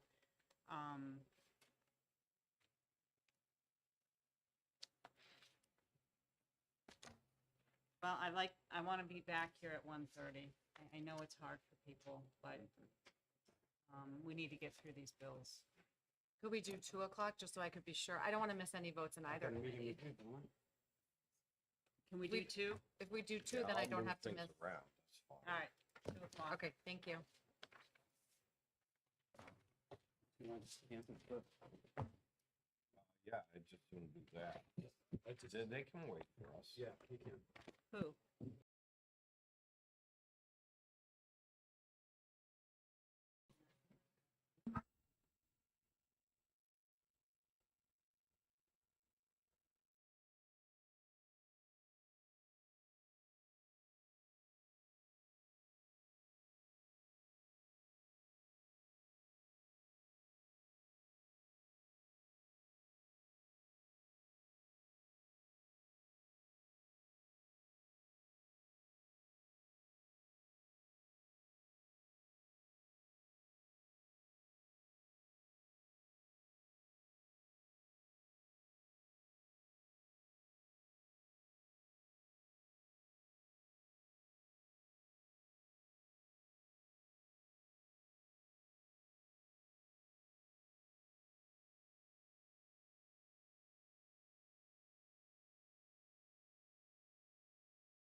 To move back into exec. All right. All in favor of moving into exec, say aye. Aye. Opposed? Okay. I will make a motion to reconsider Senate Bill 175, Second. and I'd like to speak to my motion. I understand there's someone who voted on the other side that would like to reconsider their vote. Someone. Just saying. Yes. All right, so the motion. Thanks, Kevin. Motion is ought to pass. Oh, I'm sorry. All those in favor of reconsider, say aye. Aye. Aye. Opposed? Senator Whitley was just about to fall over. I move ought to pass As amended? as amended. Do we have to vote on all the amendments again? Does Senator Avard want to vote for the amendments or just the overall bill? The overall bill as amended. Okay, then. Which means he's pretty much voting for everything. Yeah, Right. he's voting for the amendment. Right? We can reconsider the amendment too if you want to. Yeah, I'm gonna vote in lead with my colleagues, so do I have to vote on the amendment to be on the same page? Yes. All right. So I will move the amendment, whatever it was. Yes, With the with the committee- changes Oh. that we discussed, putting back in section 15 In and 16. And And taking out the, reference to line 17 through 21, the reference to 12. right. Second. I move ought to pass as amended. We have to vote on the amendment. Okay. All those in favor of the amendment, say aye. Aye. Opposed? All those, I move I ought to move pass ought to as pass. amended. Oh, okay. Senator Bradley moves ought to pass as amended. Senator Whitley seconds. All those in favor of ought to pass as amended on 175, say aye. Aye. Opposed? Abstain. I gonna think pull it this is a bill that probably should get a little discussion on the floor. Okay, you can say no. All right, I'm all by myself again. That's Well, you can vote, We'll, I remove my- well, does the sponsor want it on consent or not? All right. I kind of figured Becky would want to speak. right. And Senator Rishardi also wants to speak, she told me. Okay. All right, so we are good. Does Senator Whitley still want to take it out? Yes, thank you. Did we vote? We did. Thank you. I'm very grateful to the committee. All right, did we want to do 176? This, I don't, was this on the list? No, Okay, so that's Rebecca's bill. Senator Perkins Coga's bill. do we want to hold off on that one? Well, I will, let's move it for, discussion, because I want to tell you what I found out. Okay. So do I need to make a motion, or can we just discuss? You can just talk about it. Okay, so I had a discussion with a lot of the insurance companies, and all of them who cover New Hampshire say it's covered in New Hampshire. They think the problem is notifying the providers that it's covered and the coding. So my thought process was, I'd like to re-refer it and then tell the insurance department and the insurance companies to start doing an awareness campaign regarding this. Mhm. So thank you for that. I appreciate that information. And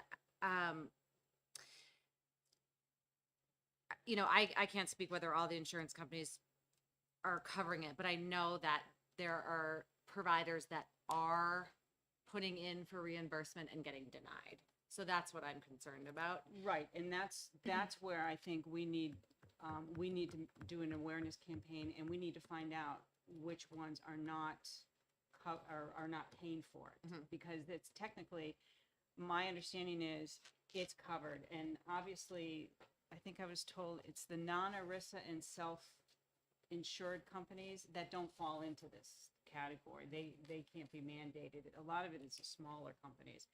So I just want to make sure that the awareness is out there, and if it still continues in the fall and we don't see we still see problems with it, then we pull it back and start working on it. And I'm really torn because I think you're right. There's a lot of education that's necessary. And sometimes when you spell it out in statute, like that's a pretty big signal. And so, I certainly see where you're coming from. And also it's such a, it's such a gap, and it's such a, stigmatized issue that it would send a pretty strong message if we were very clear in statute that it is covered. So I don't know. I'm also concerned about if we put it into statute that we start creating what is called free cost or something to that effect. And I am concerned that it might actually create a defrayed cost and that the state ends up having to pay for. It's on the hook for it, and when the insurance companies should be dealing with this. So I'm a little concerned about that, and I think the way to go, honestly, is re-refer. And that way we can readdress it. But if they can fix the coding, if they can fix promulgation of what they or I don't know if promulgation is the right word, but if they can make sure that there's a campaign that you disclose what is covered, that might solve the problem. And I will commit with you, Senator Whitley, that we start working on it this summer and sitting down with the insurance companies and with the Department of Insurance and see where the holes are, where the gaps are. Is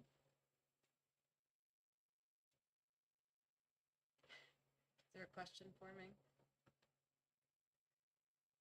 Maybe I'm wrong, but don't we only create defrayed costs if we amend the state Medicaid plan? I think in testimony we talked about that it was pointed out that it would create a defrayed cost. It should be in the notes somewhere. I remember that conversation, but we also heard testimony that the federal government has never, ever, ever come back on the state for that. It's just not something that they do. I'm dealing with a similar conversation on 177, and the hook there is about the state Medicaid plan. I mean, that's why that's why it's on my mind. Okay. So I could be wrong about that. Cameron? So on page 5 of the hearing report, Ms. Heaton from the insurance department said, anything passed into law the mandate, but anything passed prior to January 1st, 2010 is considered to be part of the essential health benefits and does not have to be defrayed. Oh, it had the ACA. What line? Oh, there's no Page line. I got still. On page 4, earlier in the, Ms. Heaton had said that Senate Bill 176 FN would put a mandate in statute which could be deemed a mandate of coverage, making the state liable to defray any costs associated with it. Yeah, that's a concern. And even though it's a may, there's still that possibility. So I think if you re-refer, you can flesh that out later on. But it gives you a little time to hit this up again. And it's not like we're killing it. It's just allowing remedy to be made. So I think it's a good compromise. So I'm going to try another compromise. Mhm. So I know we need to move things along in terms of, getting bills out of committee and onto the floor. Would it hurt to wait a week, get the clarity on the defrayed, whether it would create a defrayed cost that the state would be responsible for? Because I have a different recollection, and I want to be sure about that, and also impacts my conversations around 177 And then I think the other piece of it that just, I don't know if troubles me is the right word, but if it's already covered, what's the harm in mandating? Like, it doesn't, I mean, does that mean at a certain point, like, with all due respect to the carriers, that they could walk away if they're like, we cover this now, but now we've changed our mind, we're not gonna cover it in the future, so as long as we don't mandate it, there's that flexibility. I know that's somewhat like a procedural piece, but Yeah. I mean, if this is, you know, from a policy perspective, something that we want to do, and what I did hear loud and clear, the real nugget in this is that if this prevention is in place from like day one of pregnancy, the availability of it, the high costs of a prolapsed uterus, a prolapsed bladder, like what we'd have to deal with on the other side is so much more expensive than what physical therapy will actually do. That was like, you know, you have your moment in all of it. I mean, I support this, but I was like, wow, that's it. That's the moment. And I actually think Senator Bradley, you picked up on that as well and asked that question, like, are we going to save money on the long end? And actually the carrier is going to save money on the long end because they made this investment up front. So I may have kind of muddied the waters a little bit more, but Well, I thank you for think letting you me actually speak. kind of proved my point that we need more clarity. And I'd like to get this out and start now working on it, or at least after break, start working on it and get some clarity from both the insurance company or the insurance department and the insurance companies. Like Senator Avard said, we're not killing it. We're looking to work on it and get some clarification. And if it's not working the way it does, then we mandate. Yeah, I mean, all the insurers that testified said they believed it was covered. If it's not covered and we know it's not covered, I'm gonna vote for it as a mandate in January. So I'm happy to give them the 6 months or, well, it's a little bit longer, to keep their commitment to us. If they don't, they face us. And allows us to do it right. Yeah, and but the difference is that they're, you know, they can say that they cover it, but in practice, they're denying it. Like, we know. If we get if we get denials, then I Yeah. think it becomes really clear. And I think we put them on notice. I know they're not sitting here right now, but They're listening. They're listening. I don't think we have a motion in any case. I think it was just Senator Re-refer, Birdsall yeah. discussing what she Yeah. would like to do with it. So if you want to wait a week before we re-refer it, I'm okay with that. It's up to Yeah. the chair. Okay, let's just get I mean, for the purposes of at least two bills, the defrayed costs, we need to know exactly where that comes in. I mean, the ACA is what set this all off, but, Right. you know, I'm looking at it in a Medicaid plan amendment. I'm hearing from you that it's you heard this differently, so let's be clear about what that is. But if it is a defrayed cost, then we say, Well, then Then Senator Avard, you can talk to the Attorney Heaton and find out if it's actually is considered a defrayed cost and get back to us next week. yeah. And I know they used the word may in that. So if they don't have an answer one way or another, then what? All right, This so you're different- gonna get us that answer. Yeah, they'll be able to answer the question. They deal with it all the time. okay. All right. All right, so where are we on 177? Are you're Same thing. We're on 177. So I talked to the insurance department. I talked to Assistant Commissioner Betancourt about the insurance mandate review and have started that process, which would ultimately be longer than the period of time we have to make a decision about this. However, former Senator Bragdon and we spoke yesterday. We came up with some dates. It looks like it'll be Monday before the attorney that I work with who drafted the legislation can meet with him, and I'm also opening up to Sabrina Dunlap so we can all talk, and then I'll bring back all of that and we'll decide what we're gonna do. Okay. Okay? That That works. works for you. That's my report. All right, 178, return relative to certain specialty formulas under Medicaid. Do I hear a motion of ought to pass? I move on to pass. Second. All right, Senator Whitley moves ought to pass, Senator Bradley seconds. Any discussion? All those in favor say aye. Aye. Aye. Yeah. I have you down as a check. Yes, I know. Making sure I didn't put Aye. any notes. Aye, I'll move consent. Second. all those in favor of consent say aye. Aye. Opposed? Who wants to take this out? I'll take it out. Oh, it's Senator Rosenwald. Okay, you want to take it out? Okay. And I won't leave the building. I already did my first blurb, signed it and put it right on Cam's desk. Did you already send me one already? Oh. I'm usually right on top of this. All right.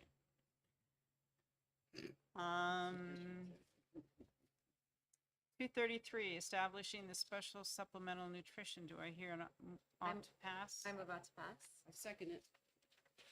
Any discussion? All those in favor of ought to pass, say aye. Aye. Opposed? I'll move consent. Second. All those in favor of consent? Oh, we need a, oh, you seconded. All those in favor of consent, say aye. Aye. Opposed? And Senator, well, do you want to take this? It's yours. Sure. right? Okay.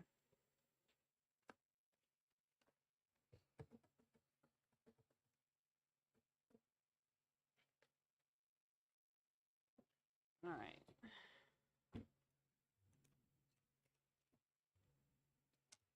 Two 34. Say something, but I'll be nice. I move on to pass. But there, we need to make a quick amendment for the non-lapsing, Oh, right. Oh, yeah. and that would be line 20. Change it. Oh, did she give you the, She didn't, but I think all we would have to say is, the sum, on line 20 in the appropriation, I have here the sum of 500,000 for the biennium ending June 30th, 2024, but she had it more succinct, didn't she? I think on line 22, all we have to do is add a sentence, this appropriation shall be non-lapsing. Yeah. Okay. Where on line 22? Right Right after after dementia, the period of dementias. after It's a new dementia. sentence. Yeah. And I already have that written. Yeah, good.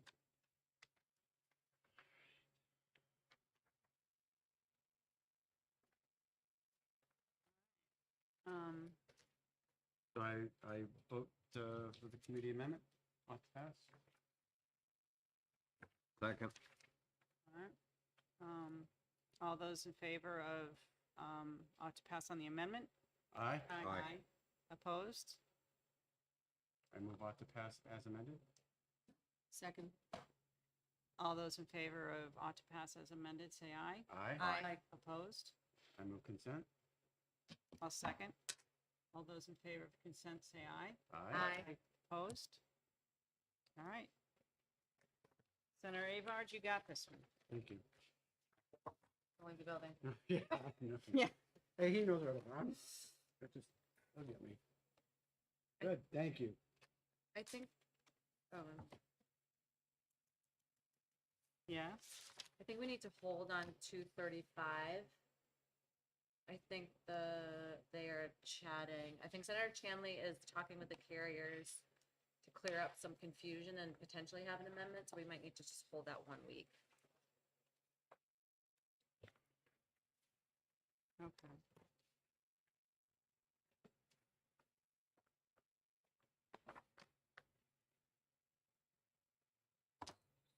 Okay, we can hold off on that one.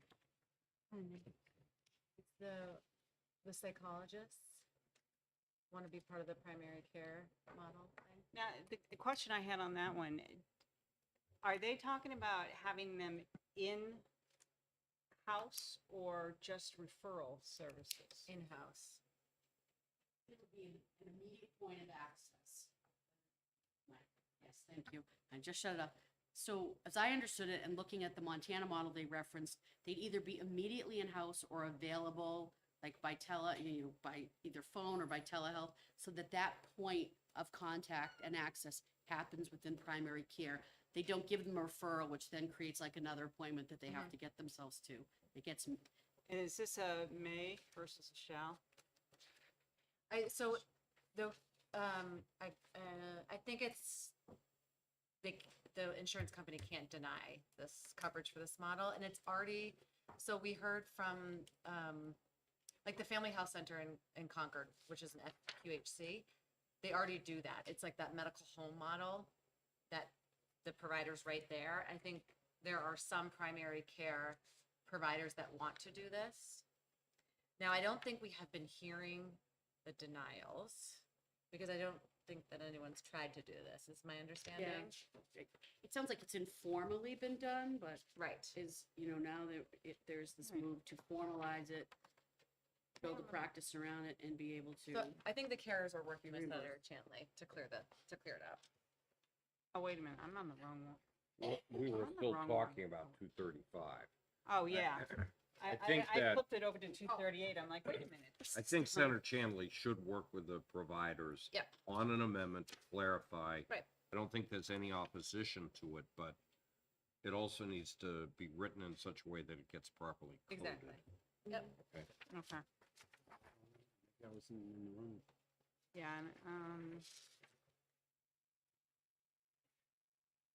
huh? Is it on the Yeah. second page? Or, yeah, on the bottom.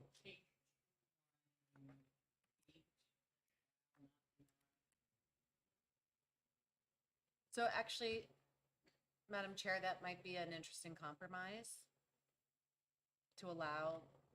Have her look at that too. It's an interesting idea. I mean, not all primary care providers are going to be able to do this. No. Yeah, that's right. It's for the ones that can. It's for the ones that want to. Right. Yep. Yeah, I don't. All right. And yeah. 238. Move on to pass. Second. Okay. Senator Bradley moves off to pass. Senator Prentice moves, or seconds. Any discussion? All right, all those in favor of on to pass, say aye. Aye. Opposed? I'll move consent. Second. All those in favor of consent, say aye. Aye. Opposed? All right, Senator Prentice. I'll take it out.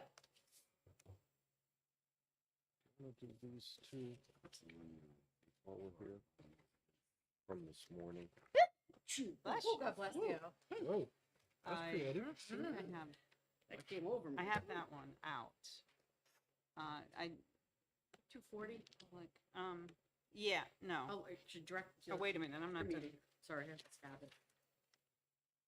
So these are the ones. I didn't hear 240. We heard All it right, this morning. that's your bill. 240. Yeah.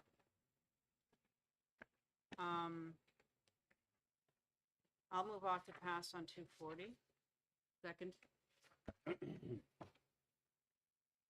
Any discussion? No opposition on this one. Senator Prentice, didn't you have an amendment on Senate Bill 240? Yes.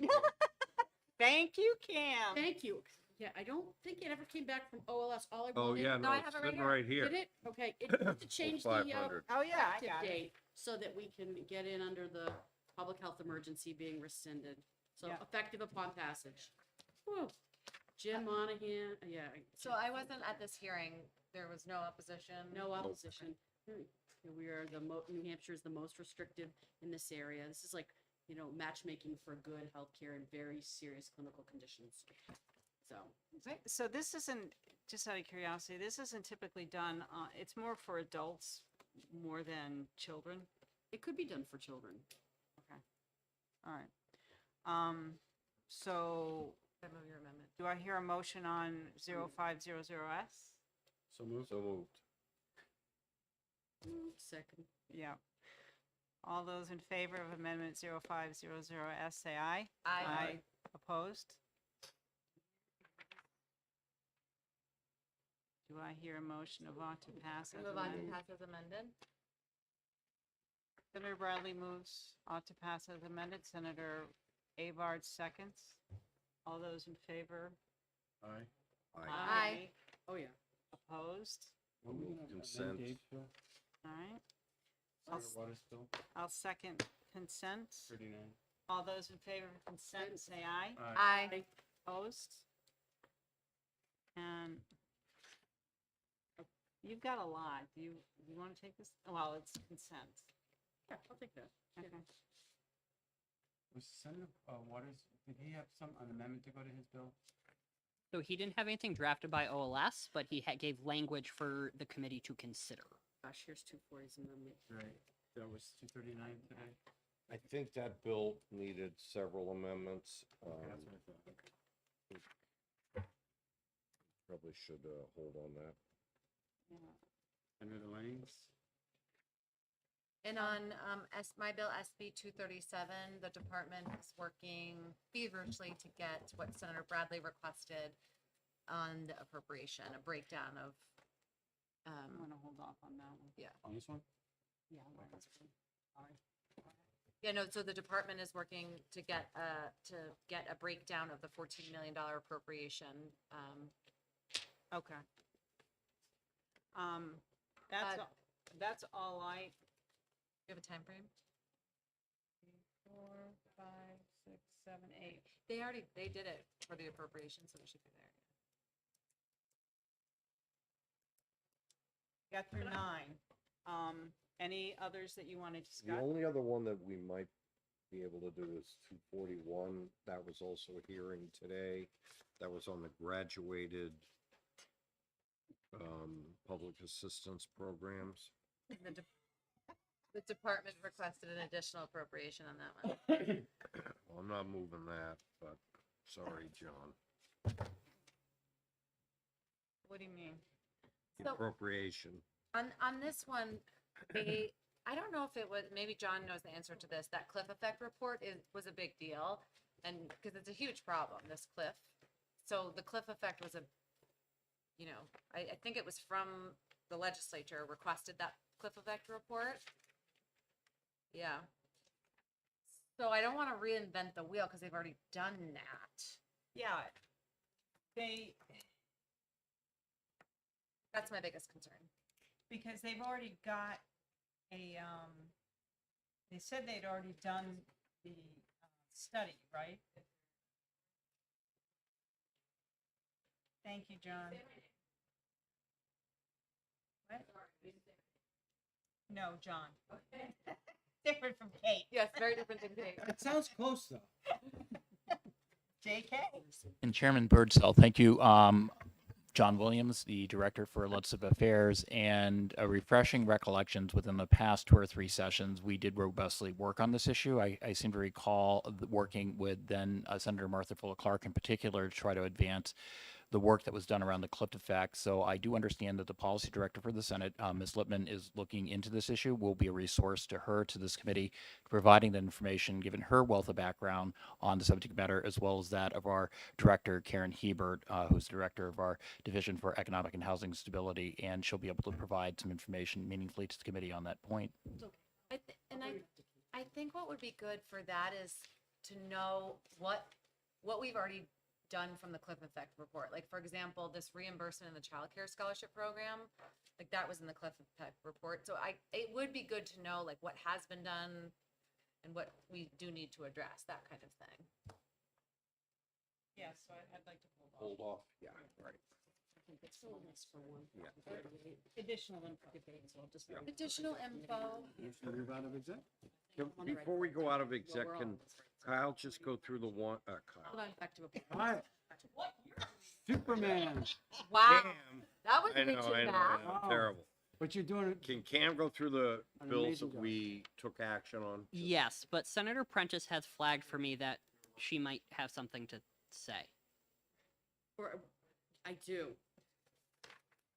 Senate Bill 238, which thankfully, we just passed, out of committee. That is the one that I can't find the amendment that I requested, which was simply to change the effective date. 240 was a different amendment, and that broadened the language. I think so- the committee amendment was that it was gonna be on passage, so Kyle, Yeah. So we're all good? Yeah. I don't think Cameron we did a can do committee it. amendment on 238. Senate Bill 238, the vote was ought to pass 5-0, on consent 5-0, no amendment. Well, we can't take it up because we all voted on the prevailing. Oh, maybe we can. So you want to reconsider it? Madam Chair? Yes. Second. It's better than doing it on the floor. Yeah. And I'm going back through my emails and I don't see that I got that back. I don't know why. It was simply just to change the effective date. So do you want to move it? All in Oh, favor? do we have to? We have to now reconsider. All in favor of the reconsider that? So we have to reconsider motion? reconsider. All Senator those Bertzel. in favor of reconsideration on, which one are we on? 238. 238, say aye. Aye. Aye. Opposed? All right. Sorry. We have to pull back the ought to pass. Nope, so that's what the reconsideration did. Okay. So can someone clarify for me what the committee amendment's supposed to be? The committee amendment is supposed to be simply on line 10 that the effective date is upon passage. Second. Motion. Thank you, everyone. Let him. Okay, so where do we start? Motion has been made and seconded on changing the effective date to upon passage. So that's, we need to vote on the committee amendment. Yes. All those in favor of changing the effective date on the amendment, say aye. Aye. Opposed? All those in favor of, I move on to pass as amended. thank you. Second. All those in Welcome, favor, everybody. all those in favor of ought to pass on the amendment, say, On on ought to pass as amended, Amended. say aye. Aye. Opposed? consent? Second. All those in favor of consent, say aye. Aye. Opposed? Got it. Thank you. Senator Prentice takes it I up. was in trouble, Prentice. Motion Glad to I move out of caught. exec. I just had a moment where I'm like, wait a minute. So Senator Bradley had asked me to go through everything we did. Oh, Yes. so I'm gonna remove my motion. So, Senate Bill 85. Do you want the motions or just the bill? No, numbers? no, just the Okay. ones we took action on. Senate Bill 85, Senate Bill 127, Senate Bill 174, Senate Bill 175, Senate Bill 178, Senate Bill 233, Senate Bill 234, Hey. Senate Bill 2 Senate Bill 238, and Senate Bill 240. That's what I have. Can you do that one more time? I apologize. Yep. 85, 127, 174, 175, 178, 233, 234, 238, and 240. Great work. Thank you. Motion to move out of exec. 9. That's Second. good. No, This is 10. really fast. Didn't we do 10? Okay. Sorry. That's German for no. All those in favor of moving out of exec, say aye. Aye. Aye. Opposed? Okay, we're out of exec. Woo.